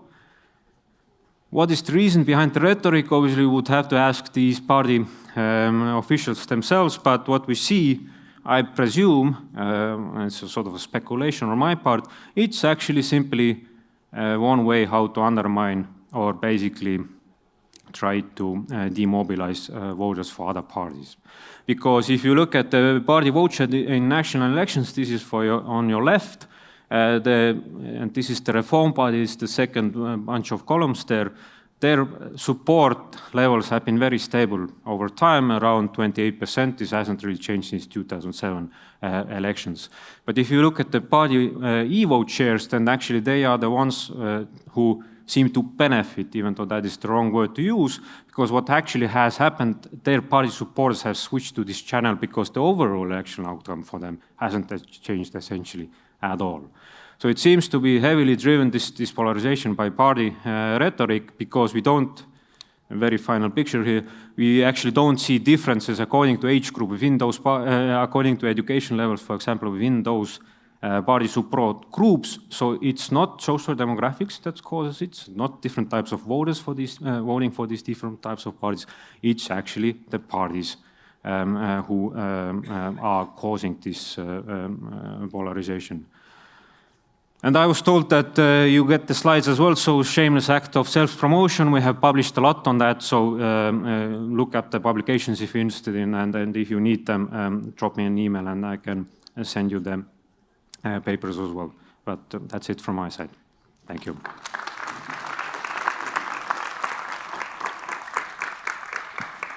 So thank you. Questions?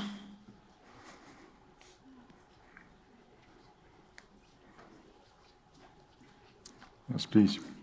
Thank you so much for the presentation. I would like to ask a question of interpretation. Would you see that there is a link between beliefs of those people who do not trust e-voting system and them not being prepared to accept election results? Could there be a link? Yeah, because actually these are people who tend to have overall lower trust as well. I mean, we see it from the data. I mean, I show you only the pictures from on internet voting, but they tend to be overall less trusting. And this is something that tends to undermine their overall attitudes towards other state institutions as well. So there clearly is a link. I mean, I'm not only saying that this only is there for this internet voting part, but they are essentially a bit less trusting towards institutions as well, because especially these EKRE supporters follow this, let's say, anti-establishment opinion setting by their leaders, obviously. So it actually results into lower trust towards the Estonian state across the board and the institutions across the board. Yes, thank you. Any other questions? I can't see very well, but does not seem to be the case. Yeah, thank you. Thank you. Next speaker is Madame Liisa Past from the Ministry of Economic Affairs and Communication. Liisa is National Cyber Director in Estonia, and she will speak about cybersecurity issues.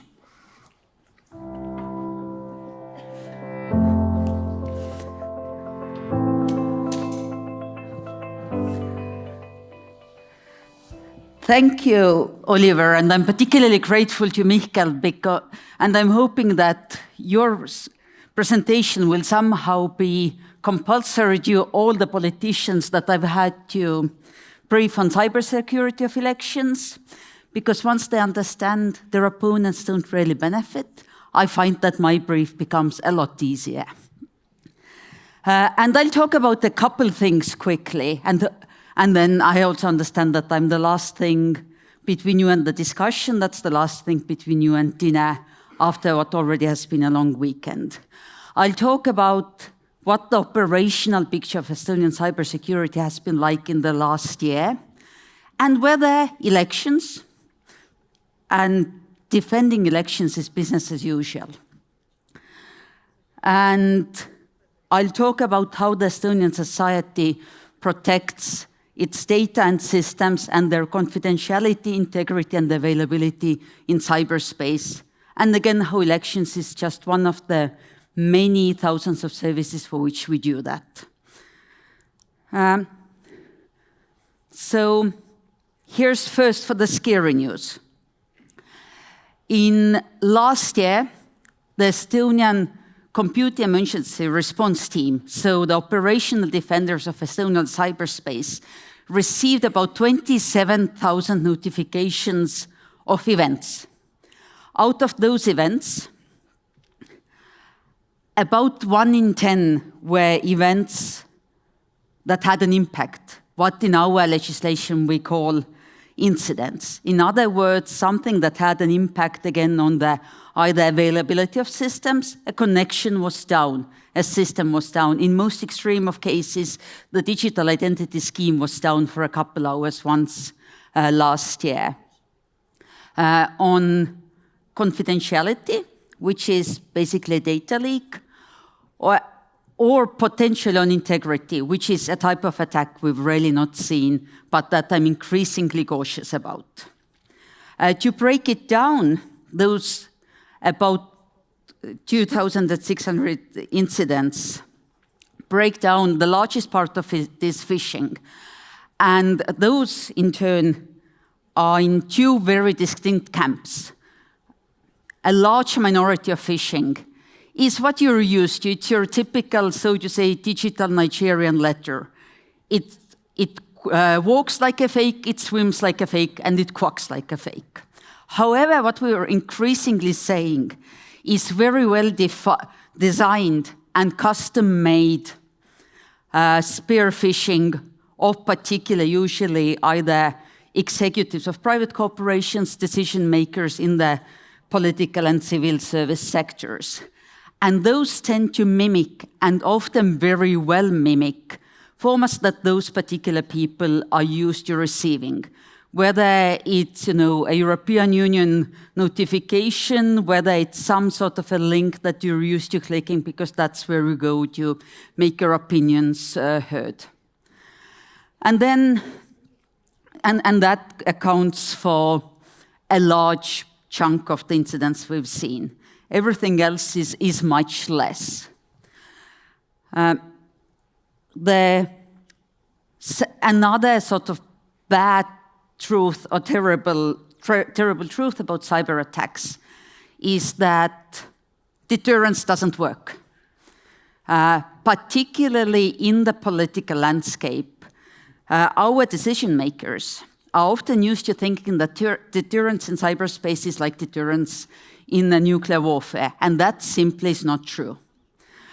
Because the nuclear option is so detrimental to our way of life, whereas cyber incidents and cyber attacks and compromises in cyberspace are specifically designed to not have necessarily a detrimental effect, but rather create doubt, confusion, inconvenience.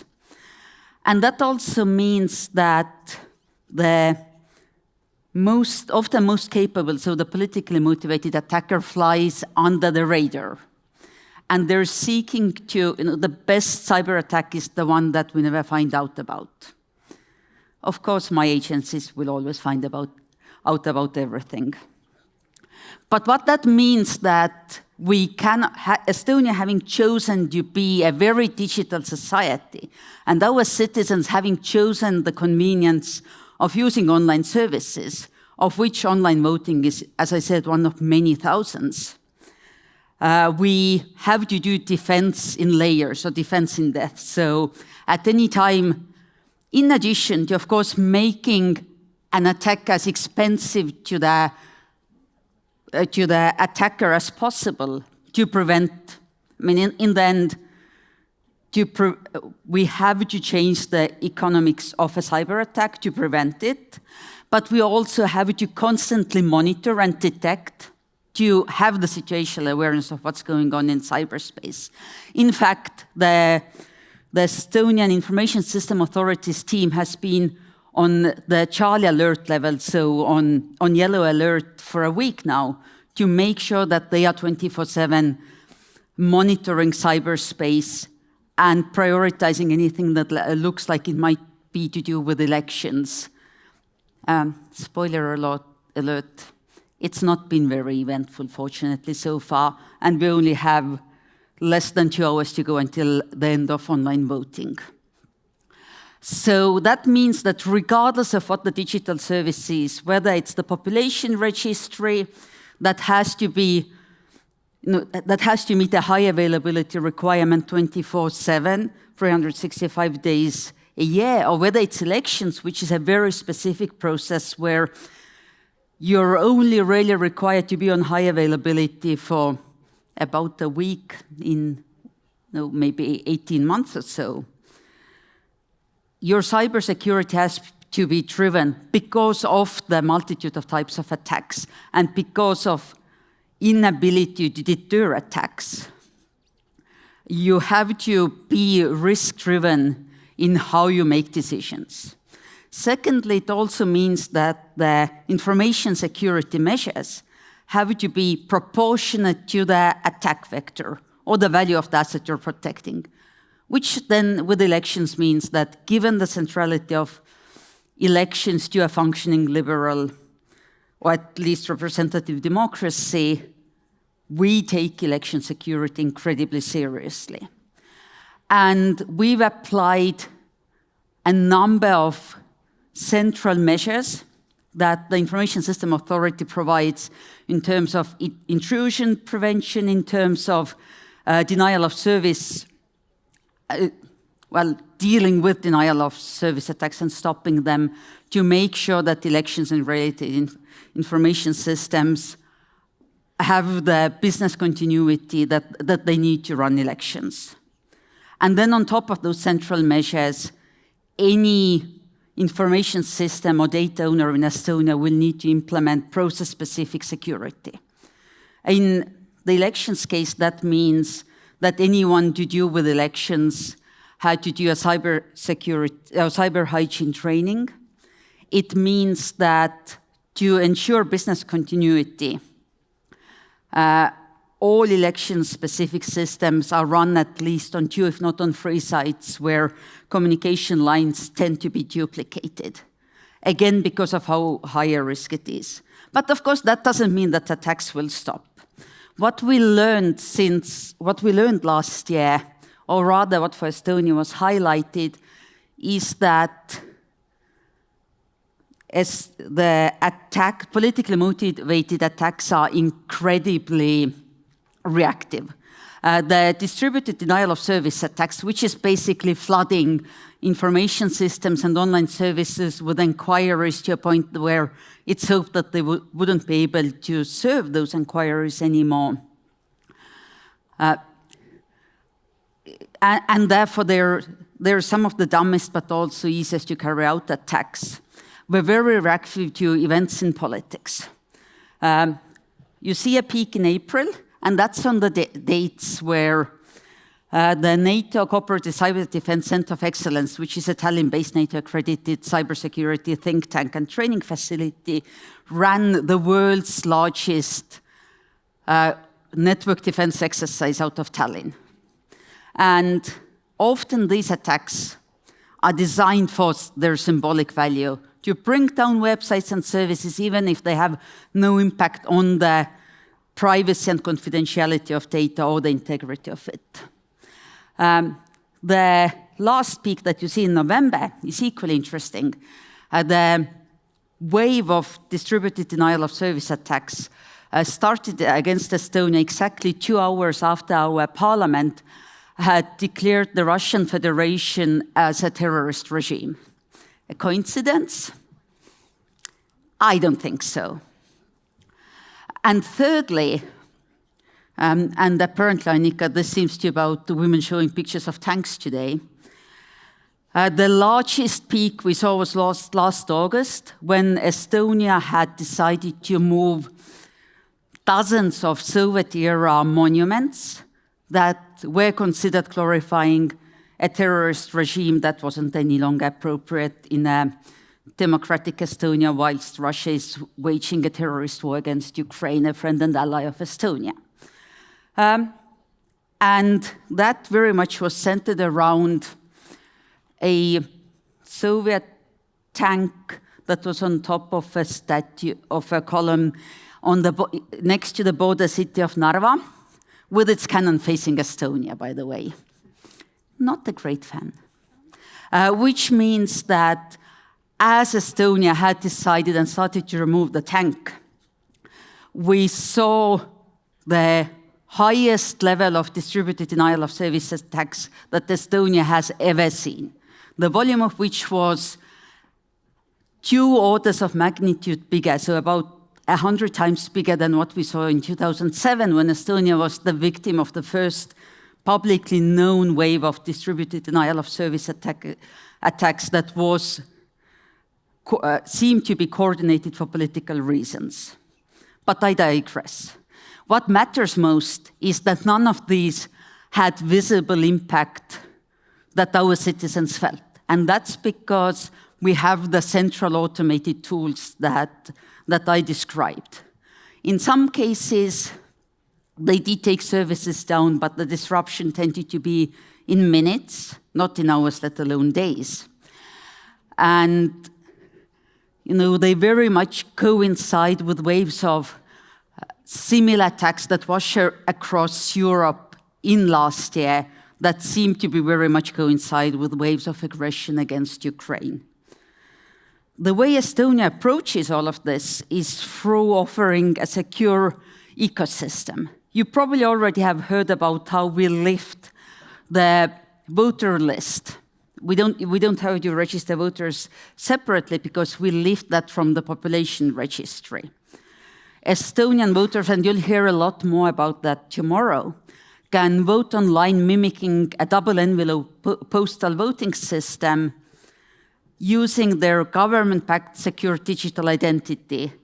That's either a card, so a pin and chip solution, or a crypto SIM card on your phone, again, a pin and chip solution, where your digital signature forms the outer digital envelope, again mimicking the postal voting system. And why that matters is that for the central, important, essential services of government and otherwise, we're not doing security separately or in isolation or in a silo, but rather we're providing these secure central tools that allow for the ecosystem to grow, which in turn, going back to the previous presentation, has grown trust. I mean, listen, elections, A, are not where you experiment with technology. B, elections, as much as any of us would love that to not be true, are not what builds habit of citizens. You cannot introduce a digital solution that citizens will only use to vote. By the time next elections come around, they would have forgotten. Which means that Estonians have really learned to trust the digital identity scheme, for example, because they use it for banking, they use it for medical prescriptions, they use it to check on their children's grades, they use it to sign and really do anything except for marry and divorce, the latter of which my ex-husband found out to do his distress, having already married me. So it's an ecosystem approach. And why that matters to elections is that none of this for a citizen is election specific, but rather it's this whole ecosystem of services that citizens are used to deal with. The one thing that is election specific, of course, is voting, including internet voting. And I found this sort of graphic to be very useful in understanding how to manage risks on elections.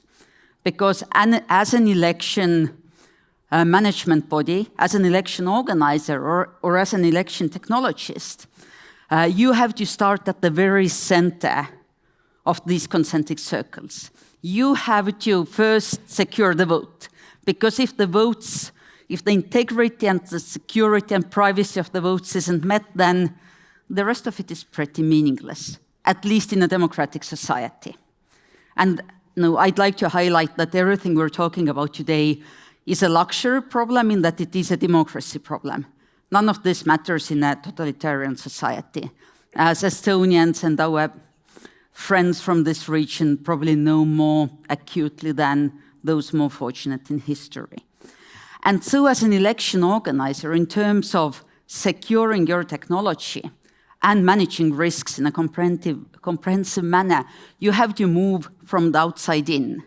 Now, what makes it tricky is that the attacker, those looking to compromise the trust in your elections, those looking to create doubt and confusion, not necessarily change votes, but to create doubt and confusion that then might lead to a disillusionment, an alienated population, or lack of trust in democratic institutions, will be working from the outside in. What we know as election hacks generally tend to be hacks against candidates and their organizations. Now, President Macron, at the time presidential candidate Clinton in 2016, happened in what I call the contributors, so political parties and their systems were hacked. Similarly, there's a few cases where election vendors have been hacked, particularly in a country that Commissioner Hicks might be representing. Mr. Macias is auditing, not to mention names. So that means that as an election organizer, you're tasked with this enormous task of managing risks, both from the outside in, but also taking the view of the inside out. And that means that you have to take quite a wide view of risks and not just map, but also manage them. And here's a few things that have helped Estonia to do that, in my experience.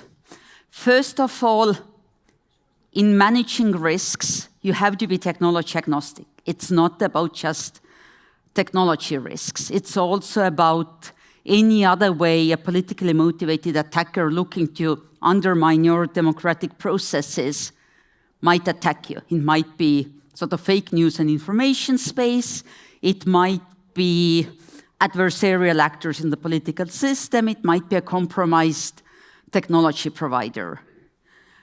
And what you have to do is not to ask, is this technology okay, but is to ask whether my approach, be it technology or otherwise, measures up to the legal and often constitutional criteria for elections. So whatever the local language is, but free, fair, and open elections based on the principle of one voter, one vote, generally.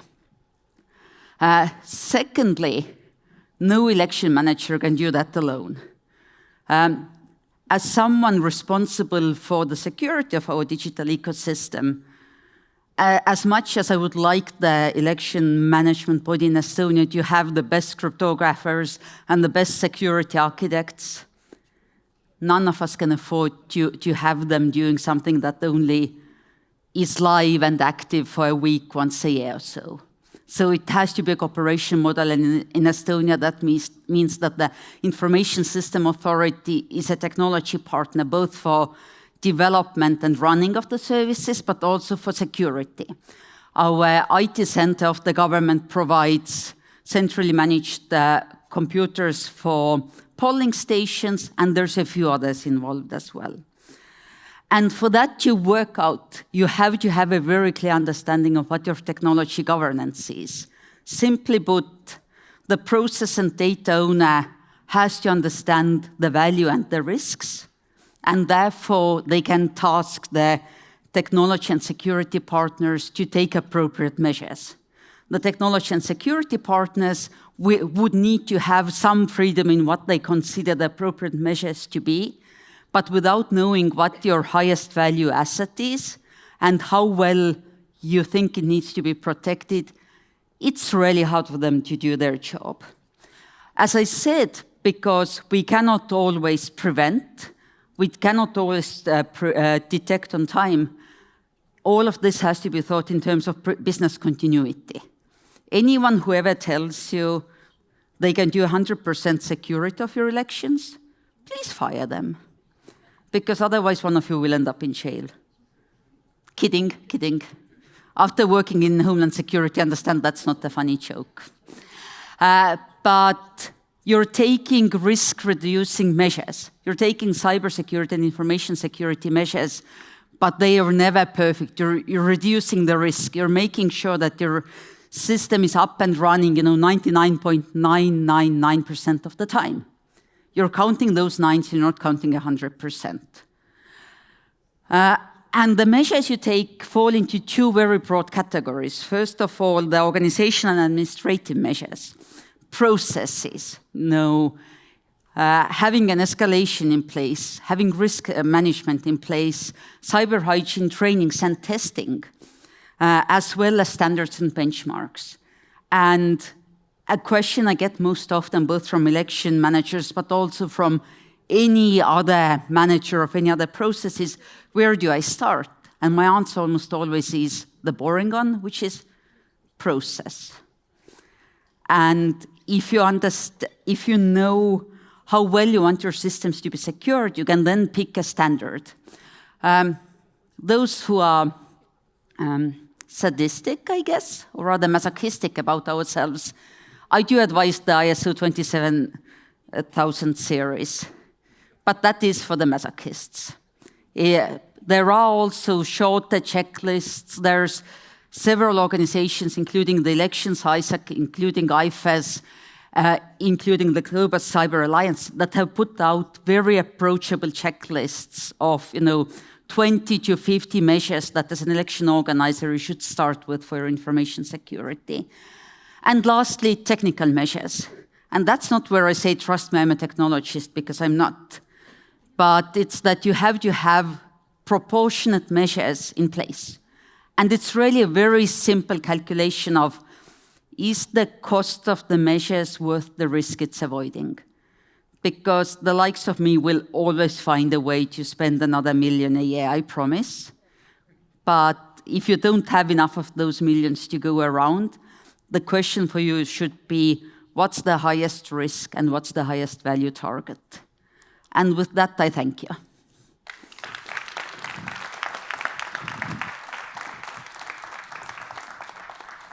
Thank you, Lisa. Questions?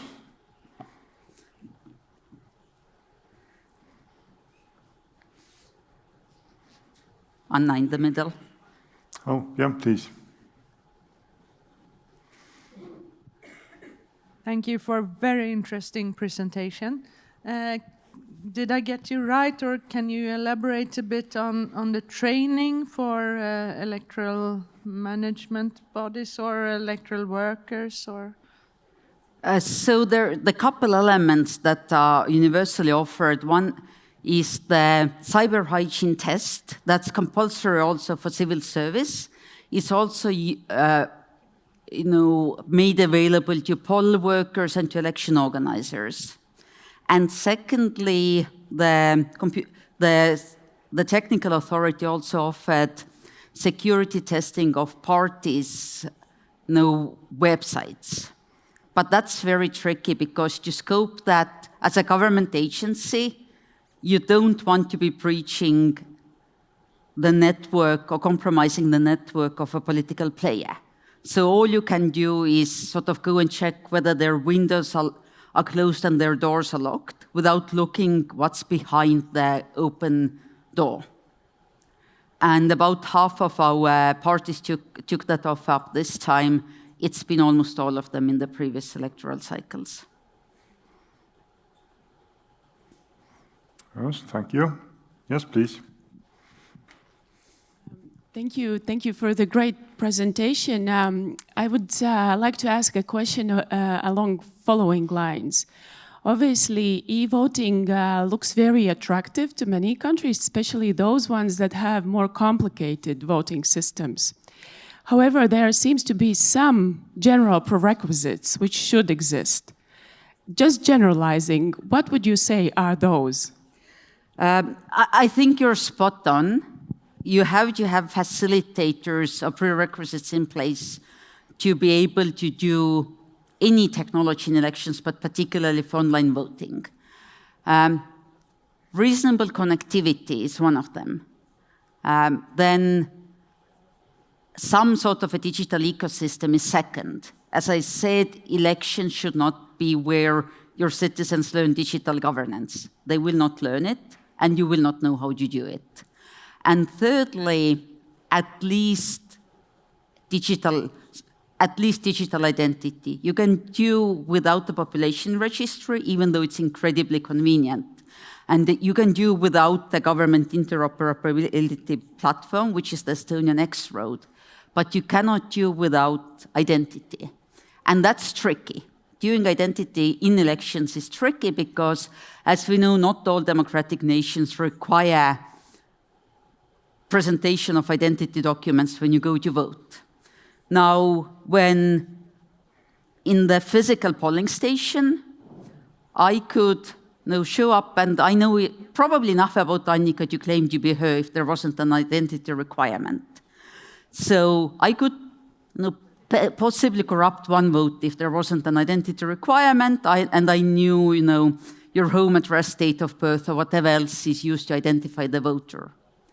But if you transition online with that, then that compromise becomes scalable. So on the one hand, your online voting has to be on par with whatever requirements you have for voting in general. So if you don't have an identity requirement to vote, it's discriminatory to have an identity requirement to vote online or to vote in any way, because it's just another method. But if you don't have an identity requirement, then you open up a very wide attack sector. So I cannot see how you can do online voting without a secure identity ecosystem. So it's a broader and larger picture than just having internet voting introduced. Don't innovate with internet voting. Please don't. Yeah, okay. Don't. Yeah, I see a question there. Yeah, please. A great presentation, and with all the central things you do to secure the systems. But how do you secure the client side? How do you secure the computers and mobile phones and such for the voters? You can't, is the answer, which means that you make your technology not depend as little as possible dependent on the client side. If the person chooses to run a Chinese issued, not particularly secure technology on their home network, it's their choice.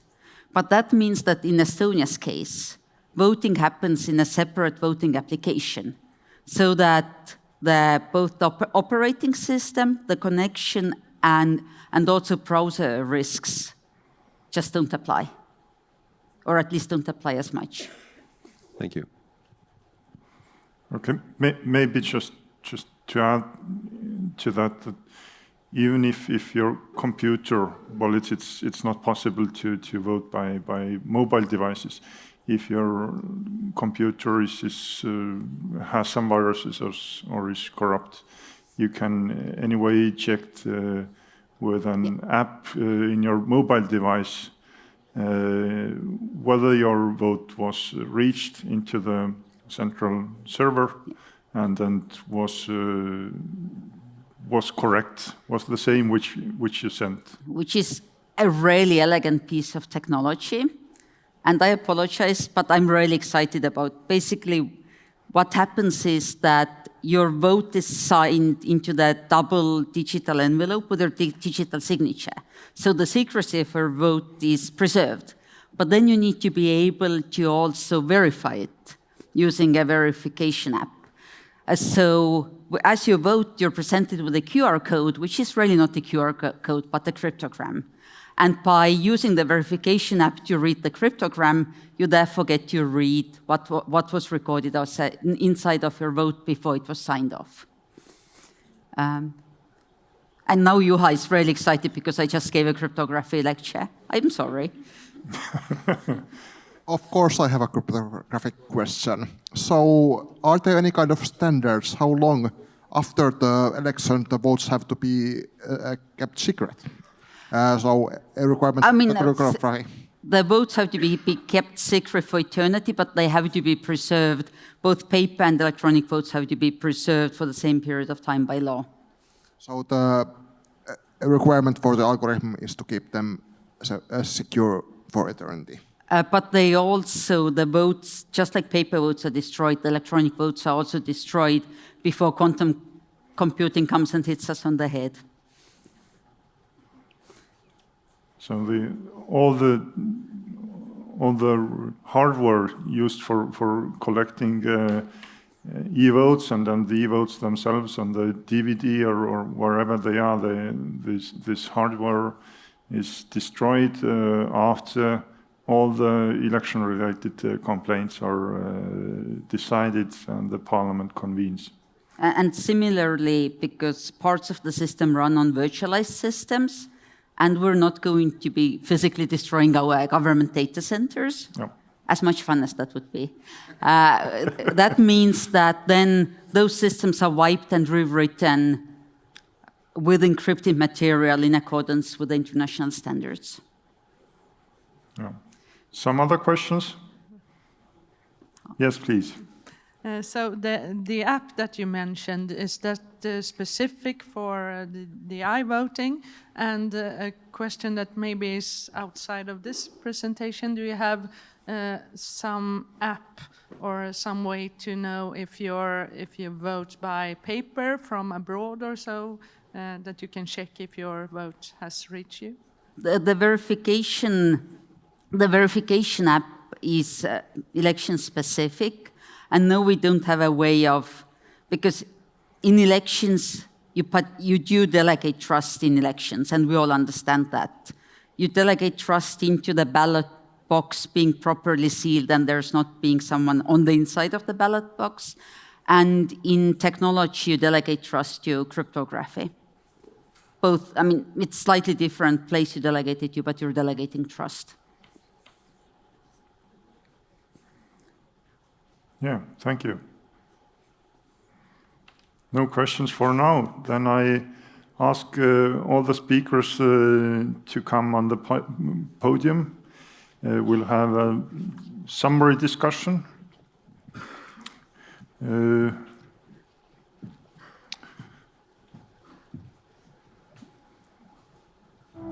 I will give some questions to the speakers. But open up the chance for your questions as well. My first question is just to continue on the topic. Why most observers are here are probably due to internet voting. And I guess we already heard Lisa's opinion on Madame Chigane's question from Odir on whether other countries should use internet voting or what are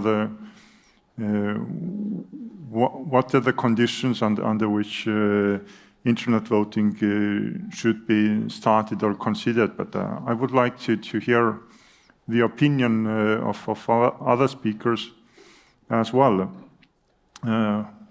What could we suggest? Many countries are considering introducing internet voting or e-voting.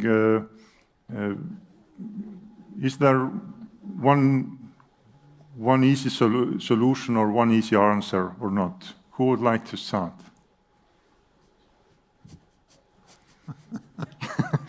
Okay, I'll start. So we get a lot of visitors, indeed, who are interested in our internet voting system. And this is the question that they always ask, of course.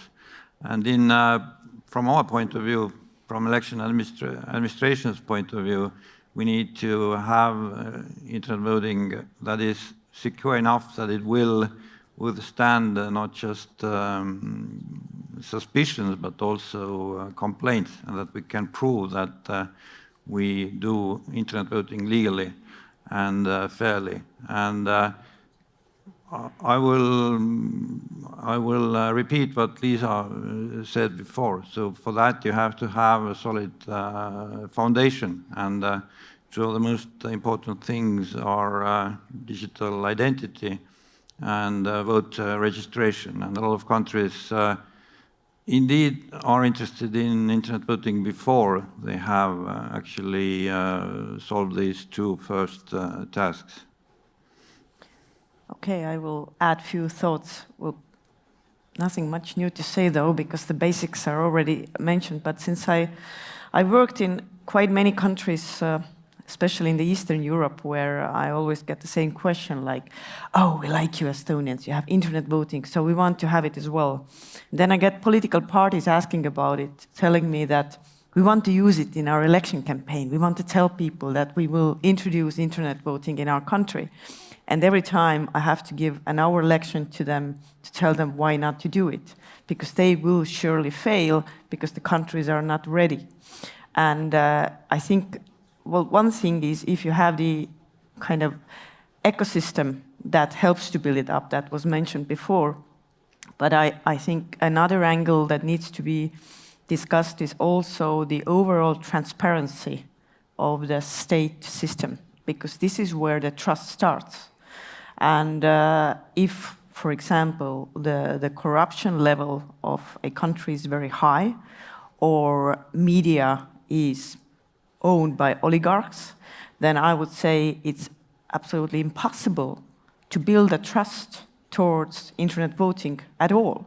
So I would say in these societies that are on that kind of developments situation, they first need to, let's say, clean it up and then start building on that. But of course, these things can happen in parallel, because digital society gives you more transparency, and transparency helps you to build more trust. So.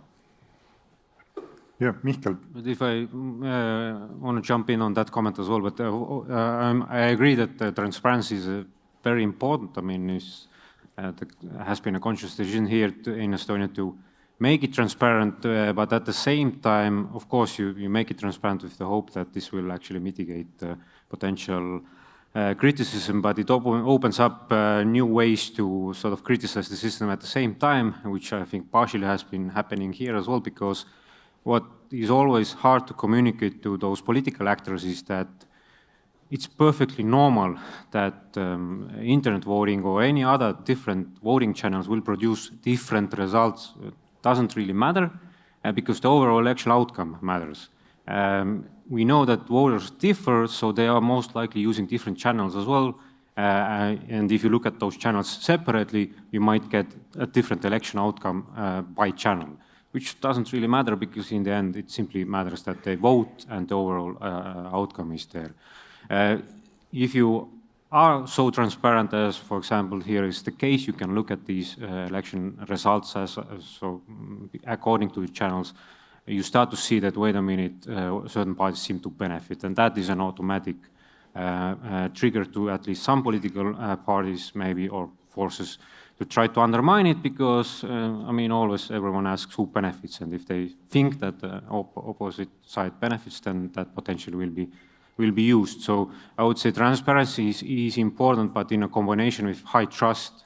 So how to build trust into something that isn't there yet, that's the key question, but probably a situation where there is not like solid trust in election organizers by the population is not a good setting where to experiment with this. Yes, Lisa, please. And I think with technology, transparency is necessary but not sufficient. because most citizens are not equipped to, even when use of technology is completely transparent, are not equipped to sort of read it, so to say. So I think when it comes to technology, in addition to transparency, you have to look at explainability. And whether explainability is, in terms of procedures and in terms of checks and in terms of where technical trust happens, or whether it's in terms of being able to work backwards from an outcome to explain the process by which you got to it, explainability is almost more important than transparency.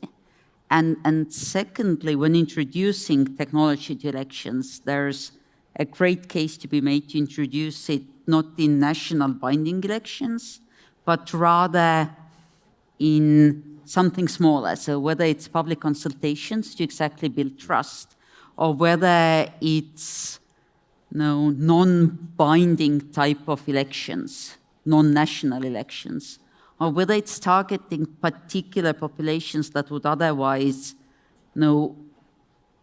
be barred from voting because of a very high cost on voting, let's say dispersed rural populations. So starting small also makes sense. Yeah, please. Well, and I want to add perhaps that, well, in terms of kind of building up or implementing this kind of system of internet voting, like Estonia had a very particular sequence in terms of which the things developed. So the core for this system, the digital identity, was kind of built or established, well, from today's perspective, in the very early days of the internet, and without much of public debate over it. So it was something which was done, I would say, top-down on the political level, and this didn't really kind of cause much debate or controversy in the public. I mean, if you would try to do something like this somewhere else, back then or currently, let's say in some other country, you would see a lot of public controversy because this kind of digital identity will surely kind of raise suspicions for some parts of the people. So this is also what's there's no answer here. There's simply kind of, let's say, an explanation of why this became possible and eventually so popular in Estonia. Because by the time, that kind of, let's say, the technology was ripe for voting, and by the time it started to build up, people had been using the same identity for all those other kinds of things already. It had already been there for a long time, and then they, at one point, simply realized that, okay, in addition to going to my online bank, I can also vote, and there was not much of a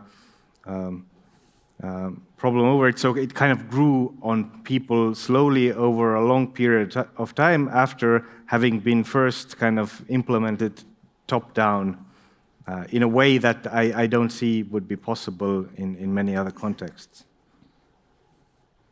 Yes.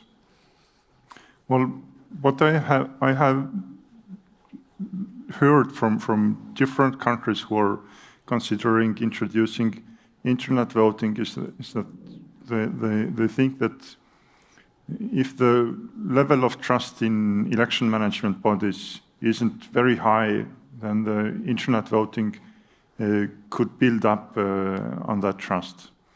And as Lisa said, some not so important issues put on, let's say, referendum or something, non-binding referendums could help build trust in internet voting. But how do you see, does internet voting in general lead to more conspiracy theories and lead to some, let's say, decrease of trust in internet voting or election management, or are these two different questions? Yeah, well, there are lots of fun stories out there. Like I call them the flat earth movements that are creating these kind of stories. But I guess it's harder to create those why it's not safe versions in Estonia, because we have the habits already. But if you go elsewhere, then of course there's this big distrust that information can be stolen, data can be misused, and especially maybe in those countries where the trust of any kind of state body is very low. But one example from Estonia, maybe it's interesting to hear what's happening in Estonian polling stations. I think, these are, of course, the EKRE voters who are spreading this information, but there was online a text when one person said that, I went to the polling station to pre-vote on paper, and then they wanted to use my ID card to use the chip to put in a computer machine, into the computer to read my data. And this is very dangerous. Do not allow them to do that, because they will steal your identification. Just show it to them and ask them to type in hand, which is everyone who understands how the system works, just simply stupid. But those people who are very skeptic, they read it and they actually believe it, because they go to an election professional who is taking the card, who anyway, the state anyway has the data and what's on your ID card. So there's literally, there's nothing to be stolen. But these kind of stories to those people of low level of trust actually work, unfortunately. And this is because, for the average voter, internet voting will always be like a black box. Yeah. You push a button, and then suddenly the composition of the parliament appears, and you have no way of understanding what happens in the middle. So in that sense, I would say that this internet voting is inherently less trustable for the average voter than paper voting, where they actually know that, okay, my vote here is on this actual piece of paper, it is in that box, it is counted by physical people, and I can at least imagine how my vote gets counted and enters the system. But this online black box, the average voter will never, and the average person, even the technologically savvy person, will not understand how it actually works. And I like that we're working up to Mikael, who actually has done proper research on the issue. But I think there's a couple of things at play. One is that, that no voter sits inside of a ballot box at the polling station either. So there's some sort of trust the process to work even in elections. And we have to be as transparent and as good as possible in explaining it. Secondly, there always will be conspiracy theorists. There are people who will sail to the end of the earth and expect to fall off. And research shows that regardless of an issue, that's about 15% of the population. That's the people who are not vaccinated. That's the people who think that the moon landing never happened. That's the people who think that, this is a government's nifty way of stealing their identity. And thirdly, I think where Estonia is unique, especially compared to big federal governments, is that for us, and I apologize to the ladies, an independent Estonia is a fucking miracle. And what that means is that in 30 years of independence, having transparent democratic governance matters so much that we're not particularly bothered in what domain it happens. And that's very different from, let's say, in Germany, where there's very clear understanding that anything federal is less trusted. Anything digital is less trusted. Whereas in Estonia, we're not domain-specific in how we trust our government. We're more looking in terms of convenience and in terms of effectiveness. Yeah, if to add to that, trust is very hard to build, very easy to destroy. And if you look at the whole distribution of voters in terms of trust, they are very different in their opinions, and the same solution might actually cause pretty different things depending on where do they sit. For example, yes, it's a black box to an average voter, but as Lisa was saying, I mean, it's probably the same holds for partially for paper voting as well, because I mean, you've seen examples where votes are recounted and the outcome is different every time that happens for the same bunch of votes, because it's not so easy. I mean, handwriting and whatnot. So use a bit different types of procedures, the outcome will be different. So how is that a better understandable process? Probably not. But the ways how to increase then this trust, which is hard to increase but easy to destroy. Simple technology, not simple, okay, let's say technological applications that should do that. For example, in the Estonian case, this verification, which Lisa mentioned, might have very different causes in different voter groups. I mean, this might be, and we see from the data, paradoxically, this is actually being used by people who already are more trusting. So they simply do it as an additional verification and they're okay with the process. But at the same time, and this seems to be a cultural sort of contextual thing between different countries as well, this application doesn't reach these people who have a problem of trust, actually. They will never vote via the internet, and if they do, they won't verify. So they're not exposed to this technology that should maybe increase trust a bit.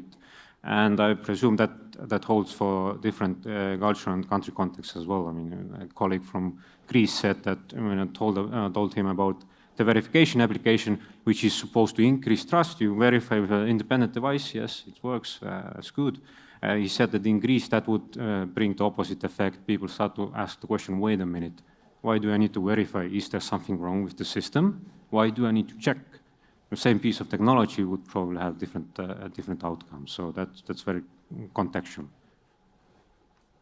Yes, Annika. Yeah, I just wanted to add, listening to you, I just remembered a few of the examples that I usually bring to those people who, out of Estonia, tell me that, you know, what you have in Estonia could never happen here because you can't trust anything that's online.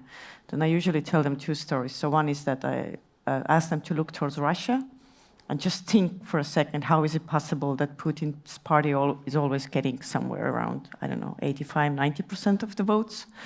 And another thing is that everything on paper cannot be traceable, but everything that happens online is traceable. You leave a mark. So therefore, changing a paper on a ballot box is actually way more easier, and it has happened for years and years before. It's not like a CI movie when, you know, those detectives come and start dusting the paper, finding the fingerprints. It's impossible. It usually doesn't happen. So therefore, overall, it is way more safer. But of course, these are just simplified examples just to have a discussion to make them think that it could be possible, but still a long way to go. Okay. No one discussed the issue of financial reason, why to use or not use internet voting.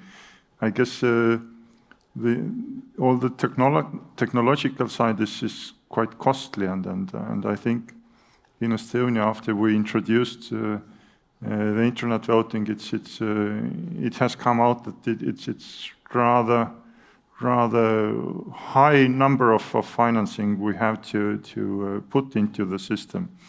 But in larger countries, it would be a bit cheaper, or let's say, compared to paper voting in polling stations. How do you see whether it would be advisable for larger countries to use internet voting because it might be, let's say, cheaper for them to set up all the technical conditions? I'm not talking about Russia, who's using internet voting, but we don't know more about it. And if you don't have democratic voting, then it doesn't matter, as I said before. But I mean, voting at the polling station on paper is not free either. And it's hard to quantify the difference in Estonia because of the reliance on the ecosystem. So, you know, the identity scheme is in place, the domain monitoring is in place. There's work that the group led by Robert Grimmer did at Caltech a couple of years ago, which basically said that online voting during online voting period is the cheapest way, and predictably, having the ballot delivered to someone who's unable to go and vote at the polling station is the most expensive. And their modeling, if I remember correctly, showed that the price difference is about 15-fold. So the price of a vote cost in using online voting is about 15 times cheaper than the price of a vote cost when you have your ballot box delivered to you. And then other methods are in between. And that's in Estonia. Yeah, Mikael. Yeah, but Arne probably is the person who can give actual maybe numbers, but here we have two parallel systems, and paper voting obviously is in place still as well. So overall, actually, you're probably not able to save too much because you need to run stuff in parallel. But if you look, for example, a very interesting case, Canada, quite many municipalities in the province of Ontario and Nova Scotia in local elections have discontinued paper voting and have only internet voting, partially due to cost reasons, because it's actually simply cheaper to run. But that probably isn't the recipe for other places because, if you look at what happened here in Estonia, at least initially, that would mean that a certain segment of voters will simply not be able to vote. So this is not probably the place where to save costs, essentially. But it's happening over there to a relatively large degree, actually. Yeah, I will add that internet voting has become the cheapest method because of the scale. So per vote, it is the cheapest because there are so many internet votes. But of course, you have to, if we talk about the costs, then this whole processes that preceded internet voting, like the rollout of ID cards and creation of the population register, these were big undertakings and were very expensive at the time. Another aspect that sometimes is mentioned is that voters themselves also save time and money. So this can be actually quite a big bonus for the voters themselves. So it can be depending on the system that the voters need to queue up and vote. In Estonia, though, voters find it unacceptable anyway. So we have enough polling stations to cover these needs. But I think Mikael's research showed that if it takes more than 30 minutes to go to vote and back, then this is the turning point where the voters will start preferring internet voting. I think it also can be a little bit of a generational issue, which kind of voting to choose, because, well, firstly, it struck me before that you're talking about paper voting here. I realized I don't even know anymore how it happens, because it's exactly 20 years ago when I last voted on paper.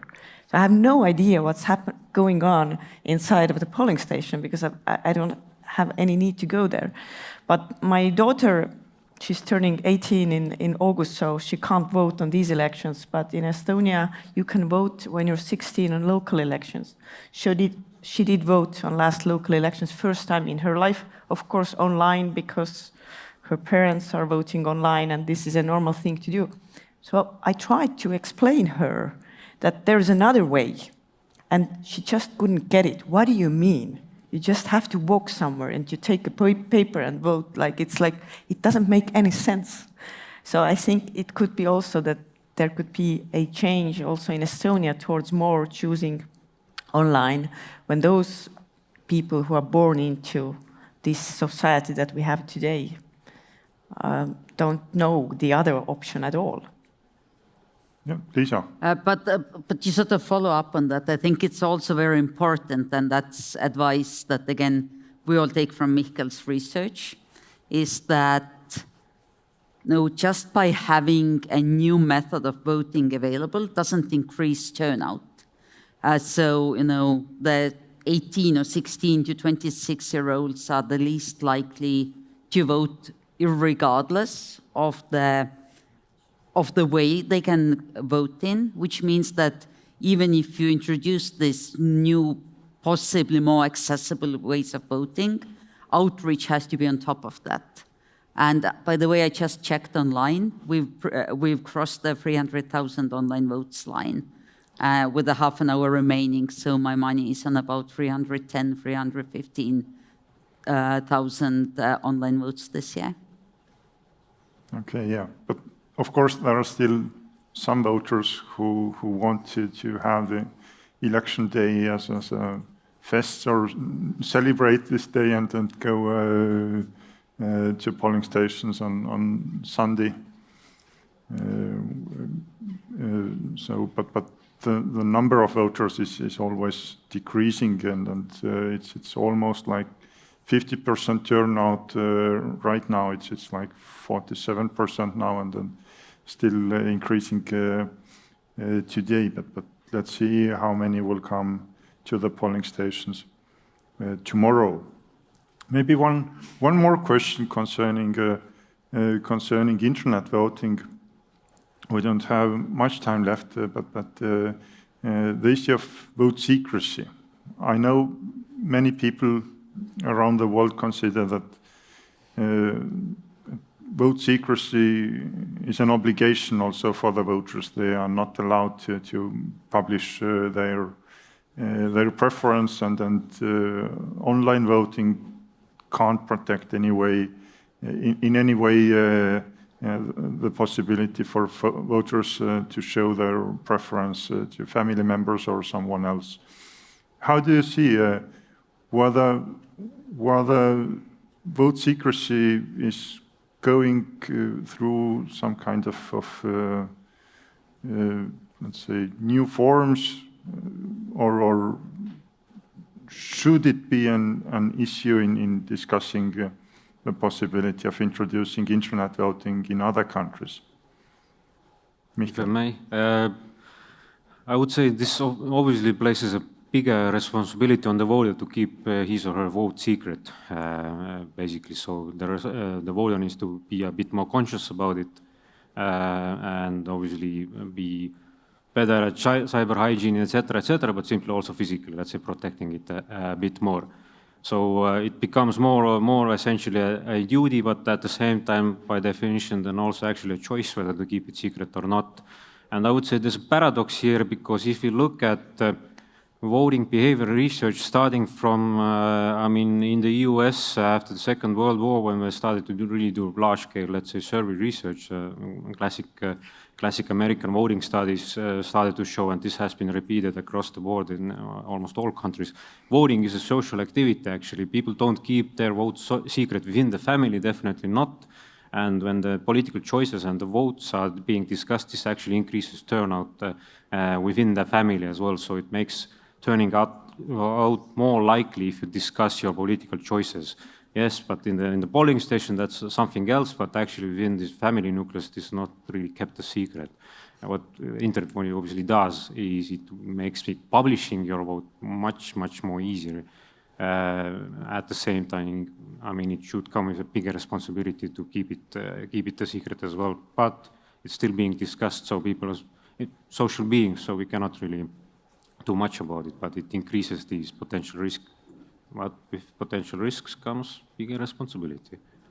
And it's also important when you're introducing different ways of voting, that the vote secrecy preserving mechanisms match the method of voting. We already discussed the double digital envelope, which preserves the secrecy and the privacy of the vote digitally. But similarly, if you're remotely voting, regardless of what the remote voting method it is, whether it's mail or whether it's online, that you cannot control for the environment, which means that you do have a higher risk of voter coercion and vote buying. And what Estonia has done to de-incentivize voter coercion is that you can recast your online vote, and only the latest vote will count, which de-incentivizes coercion. And you can then also cast a vote on election day, and that will overwrite your or that will cancel your digital votes. So it's very different from preserving the privacy of the voting booth, but it is vote secrecy preserving mechanism. Yeah, I fully agree that the secrecy should be kind of self-evident that yes, if you want to keep it a secret and also for security reasons, it needs to be like that. But at the same time, I think it's important that we can choose if we want to share it publicly, because I look at it from a totally other angle, from the angle of having a healthy society where citizens are connected, and more engaged and taking responsibility. And therefore, I believe letting everyone know who do I vote for or who's my favorite also kind of builds that up. But there's also a risk. I know families who do not talk to each other anymore, or there could be a relatives party where you realize that, oh my God, my uncle is voting for EKRE. And then this will be a huge mess. So I guess there are like positives and negatives in it, but overall I think it should be a choice of a citizen.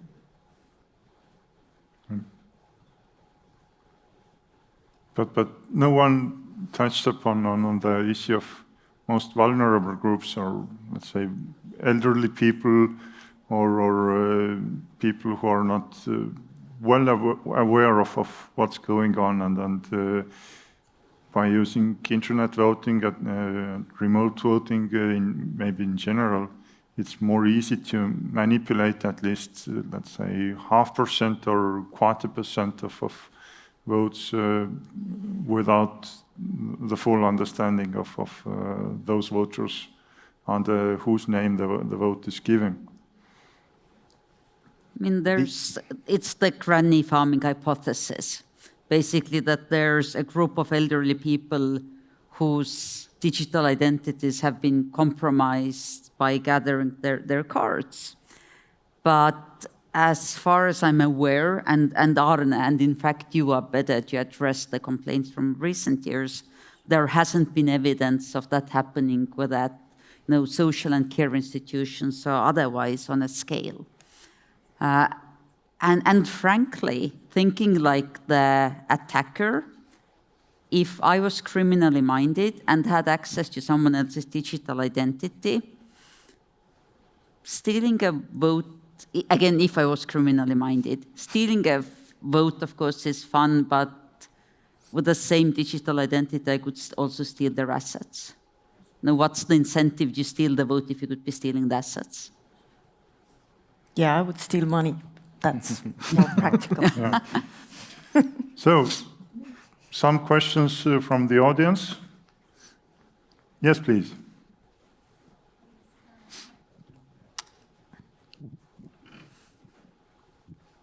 Yeah, thank you very much, everyone. Just maybe a little bit philosophical question. So I would like to say 20 years ago, Estonians were they had a great courage to start this e-voting procedure. If you had to start today, maybe the question goes to all of you, just the answer is a one word. If you should start today, would that be demand of society or ambition of the nation, e-voting? Thank you. Demand or ambition if today you had to start e-voting? Who wants to answer? From my point of view, internet voting is so ingrained in the society right now, and it is so such an integral part of the whole ecosystem of government services. So I think that there would be demand at this point anyway, and I think in Estonia's case, it wouldn't be that controversial to introduce internet voting. But that's just my opinion. Yeah, demand, because if state services don't work properly, maybe there's some hiccup somewhere, we get very mad. It's like you're used to everything working smoothly. So if someone would tell me today that I would have to take that 45 minutes and go vote on paper, I would be like, no. And I've been lazy. My ID card, by the way, gets over the due date tomorrow.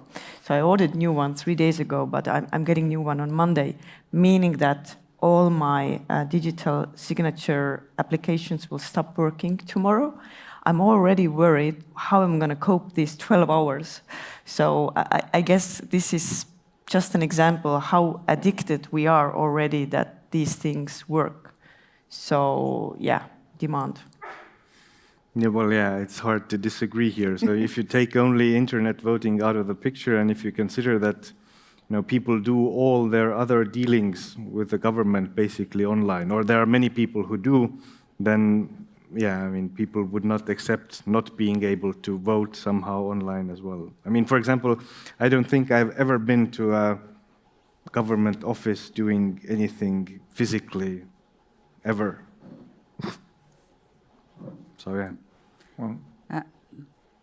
I think there's a close to a consensus on this stage, but it shouldn't be at the cost of, at this point, even in Estonia's digital cities, at the cost of paper voting, but rather it should be an additional way of voting. I don't think we're at the point where we're seriously considering 100% online voting. Yeah, I mean, probably nowadays also, yes, I would say demand, but back in 2005, probably not, because when you think of, and this connects to why there hasn't been an impact on turnout, because voting isn't physically difficult in Estonia. I mean, this is small. The network of this polling station is very good. I mean, within half an hour you can essentially get to the polling station. So that part of low turnout, or that part of turnout, non-turnout, which is caused by physical difficulty of voting, is very small. So if you introduce internet voting, that sort of addresses this small part. The rest actually don't really care, because the causes of non-turnout are somewhere else, some disillusionment, etc., things like that. So this is not a thing that you can solve with technology. So there wouldn't be demand back in the day in terms of, let's say, we need it in order, otherwise I cannot really vote. But now it's simply convenience, and everyone would like to do it in a convenient way. So demand, but not because of difficulty of voting, but simply for the sake of convenience. But if you think back to 2005, that definitely was a national promotion project, basically number one in the first, so number one in the world. So that was definitely a race back then. Now the situation is, well, completely different. Maybe just to add, well, we don't allow, as I said, voting on mobile devices. One of the main reasons is a high level of dependence on Google or Apple. If we need some apps in the Google Store or Apple Store, or as well as more difficult, more, let's say, complex and difficult solutions for observing in these cases, as well as vote verification by other, let's say, mobile device, which most people don't have. But there's still quite a high level of let's say, voters who complain that, well, why can't I vote over the mobile device, because it's more convenient than having a computer or bringing it if I'm going to travel, let's say, during the electoral period. And on the level of low level of bureaucracy in Estonia, you can cut your forest with a registration or permit which is given within 15 seconds on average. Not 15 seconds if you submit that kind of application online. Maybe one more question from the audience. No? Yes, people please. Want to eat. For the I-voting system, is there anything the panel think could be improved? Because nothing is ever 100% perfect. So what part of the system do you think would be the next step in developing it? Oh, I have many. I mean, mobile voting already was mentioned, and it's a question of, as Oliver rightfully pointed out, whether that means of voting matches the legal criteria for voting, mostly, including with app stores. We just launched a prototype of a government app for the services. For the Ukrainian colleagues in here, thank you for DIA. It's based on very much on the same approach. So technically that's doable, but it's a question of whether it qualifies for the legal criteria. There's no extending online voting to also to election day, something that citizens often ask about. But then, how do you make sure that you can run both at the same time? So there's many steps like that. Another idea, actually, I mean, maybe make it more difficult. Because now when this 50% threshold is reached, obviously, probably is within 15 minutes. If you at the same time start to really optimize the paper voting infrastructure, this creates a sudden different risk situation as well. I mean, if something goes wrong, at the moment, it's quite impossible that the whole nation would then go quick and vote on paper. I mean, there have been discussions in the past, like, I mean, this 50% actually is really a threshold. I mean, maybe at least, let's say, a point to think of, should we then do something a bit differently now? Maybe actually dampen the usage a bit, ask for double identification, whatnot, because let's be honest, I mean, it creates certain risks, and this have now are growing with this 50% as well. It has become too big to fail, essentially. Yes, thank you for all panelists. Maybe just two concluding words or sentences. We've had approximately 25,000 internet voters during that seminar here. It's almost like 3% of turnout increase during that time. We had discussion here. What you could note from this seminar is not only the issues of internet voting, but also the way campaigning is organized or regulated in Estonia is rather different from the average in Europe. There are almost no limitations or restrictions for campaigning, even on election day. No cost limits on campaigning. Just if it's going too impolite, you can be, let's say, punished or brought against civil court. And then probably we'll notice tomorrow when going to the polling stations that there are some candidates in front of the polling stations campaigning still. At the same time, the campaign atmosphere or polarization has been increasing over the years, and it is not something we are proud of. We are proud of being high up in the democracy index from both Soviet countries being the highest, but still the campaign atmosphere or polarization, as well as certain level of Putinism in the society, which has been spreading over the longer period, is still there. No speakers talked about the the one political party who's campaigning for Putin's views, but who has very small amount of popularity among the voters.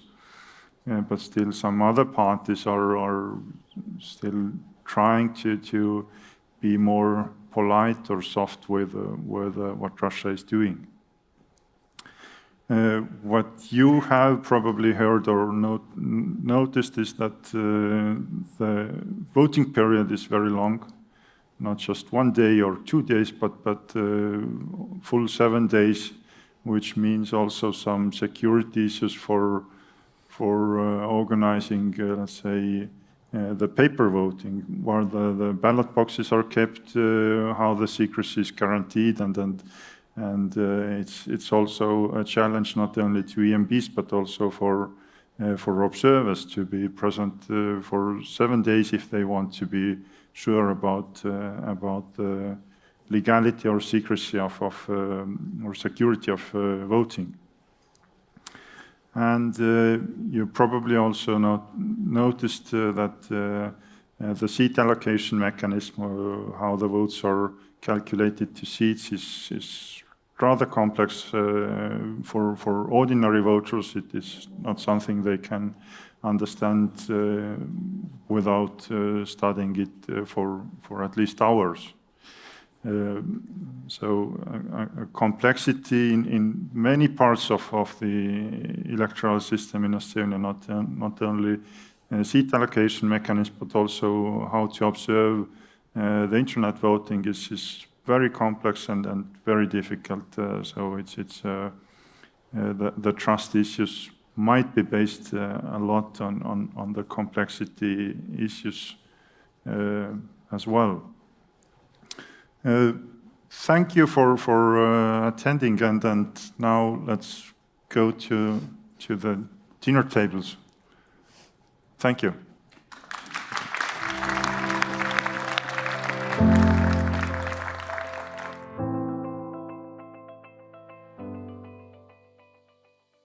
We have a small concert from an Estonian band, Duo Root, which means Duo Square.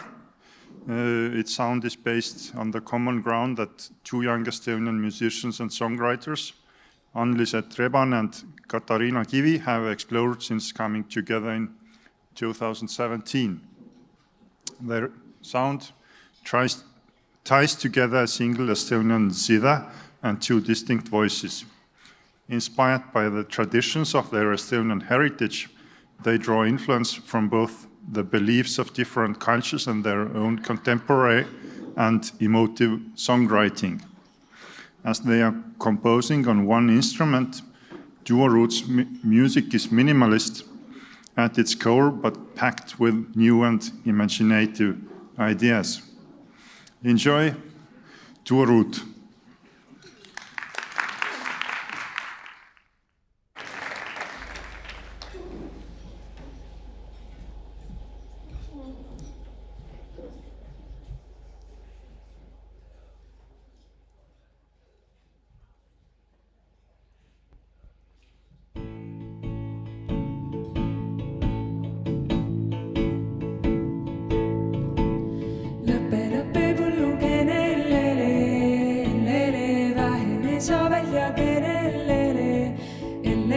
saad sa sarekene lele, lele, et saaks väljad karja käia lele, lele, saared sääri mängitada lele, lele.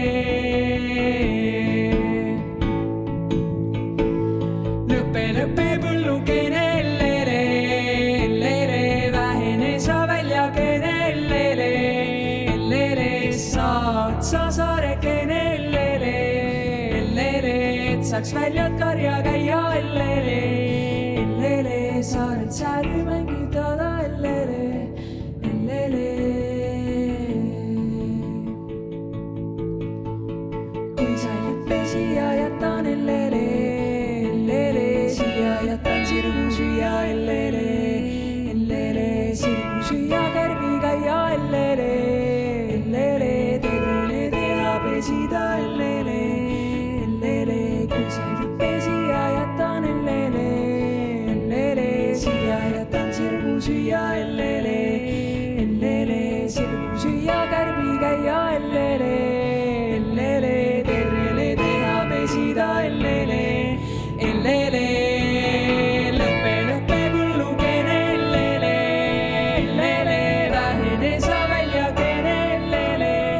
Ellele saad sa saarekene, ellele, et saaks väljad karja käia, ellele, lõpe mullukene, ellele, vähene sa väljakene, ellele, saad sa saarekene, ellele, et saaks väljad karja käia, ellele, mida? Ei, jaa, kui sa ei leppe siia jätan, ellele, siia jätan sirgu süüa, ellele, sirgu süüa kärbi käia, ellele, terrele teha pesida, ellele, kui sa ei leppe siia jätan, ellele, siia jätan sirgu süüa, ellele, sirgu süüa kärbi käia, terrele teha pesida,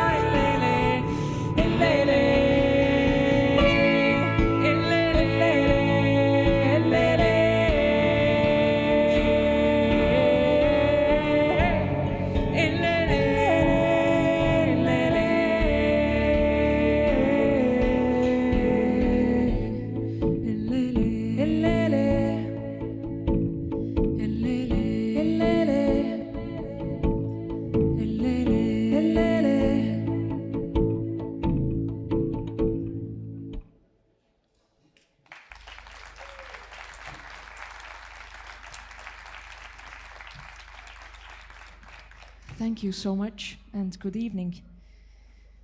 We are Duo Root, as it was previously said, and we make our own arrangements of Estonian and sometimes foreign traditional songs and texts. And for that we use this weird instrument. It's the oldest traditional instrument in Estonia. It's called kannel. But we play it in a weird way. It's not supposed to be played by two people and by hitting it or playing it, as you will soon see, with bows or drumsticks. But what we try to do is take the old things from our tradition and kind of strip it down and then build our own world around it, this modern world in which we live in. The next song is called Kuusekoht.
Thank you so much.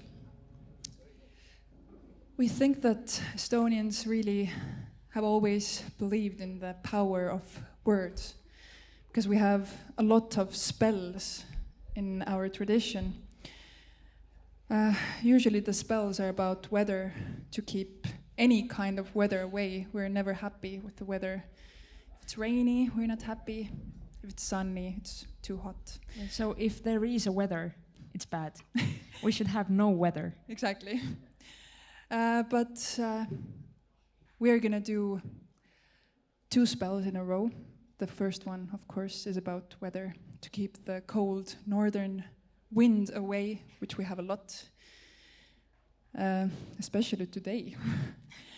It was really cold. And after that, we're going to do a spell to stop someone from bleeding.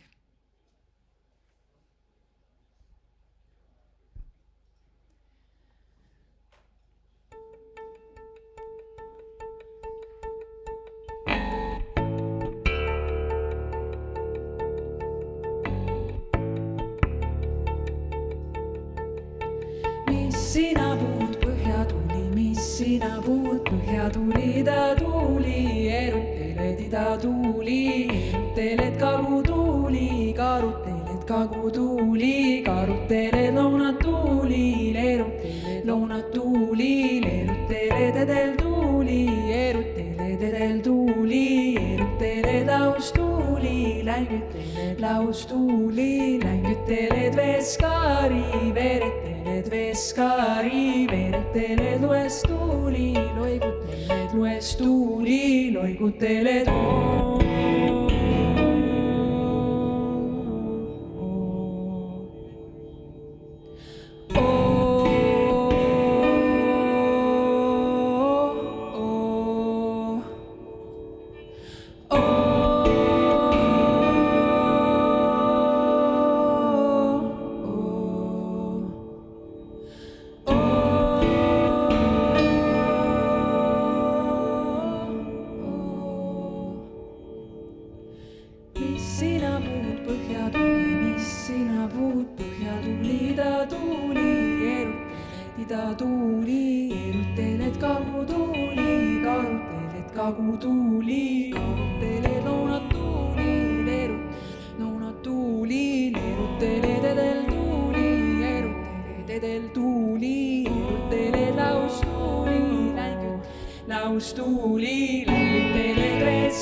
sina puud.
seisa veivati kulsevesse pirelel pamba võitam teeme me satse saame terril terril terril seisa veivati kulsevesse pirelel võitam teeme me satse saame terril terril terril seisa veivati kulsevesse pirelel võitam teeme me satse saame terril terril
terril seisa veivati kulsevesse pirelel pamba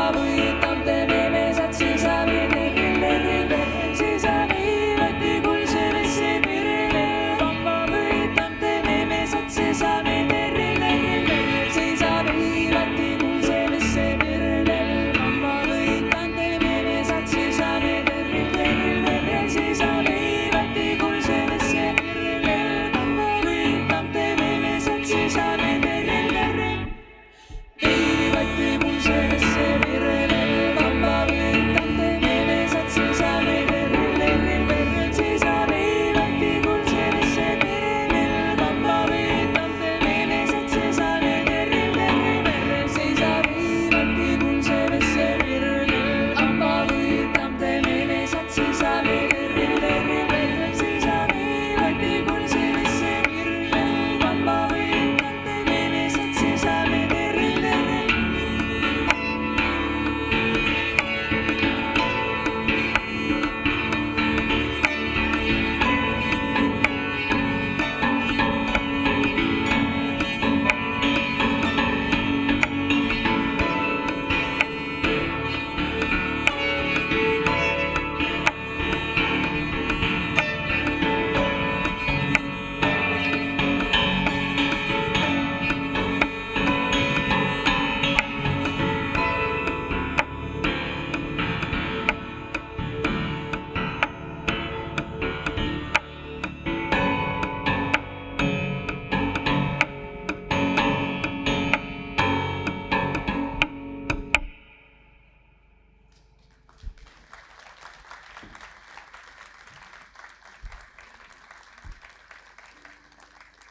Thank you so much.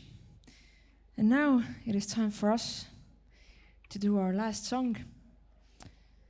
It's a dancing song in which we made it rhythmically very difficult. So in the beginning, it's almost impossible to dance to. But if you want to, you can try. But if you want to be like real Estonians, then you never dance in front of others. So a typical Estonian is like, we play the dancing song, they just listen to it, they're like, oh yeah. And then they go home, and then they put it on when they're alone, and then they go. So that's a dancing song for Estonians. Thank you for listening. We are Tuo Ruut.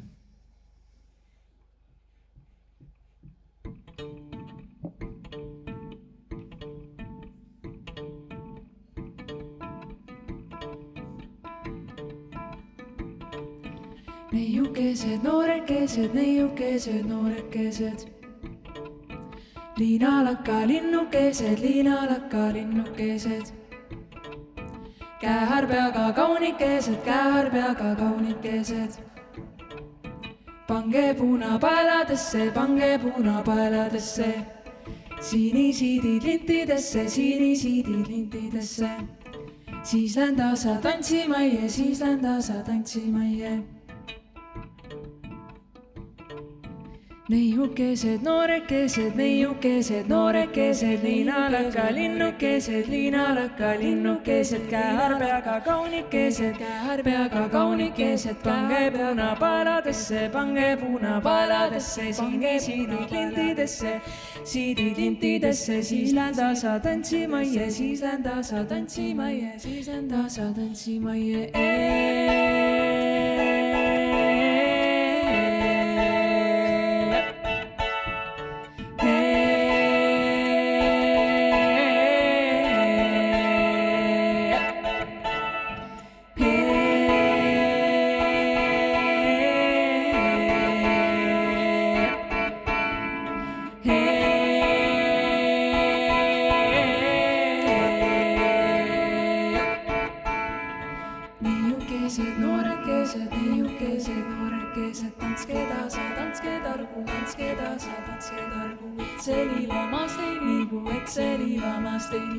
Ega põrmumast ei põru, ega põrmumast ei põru. Sindab tare tantsimista, sindab tare tantsimista. Liivdab kinni litsumista, liivdab kinni litsumista. Peiukene, poisikene, peiukene, poisikene. Vaata vara ergul silmil, vaata vara ergul silmil. Ergul silmil hellane ju, ergul silmil. Targil silmil tarkane ju, targil silmil tarkane ju. Peiukene, poisikene, peiukene, poisikene. Vaata vara, ergul silmil.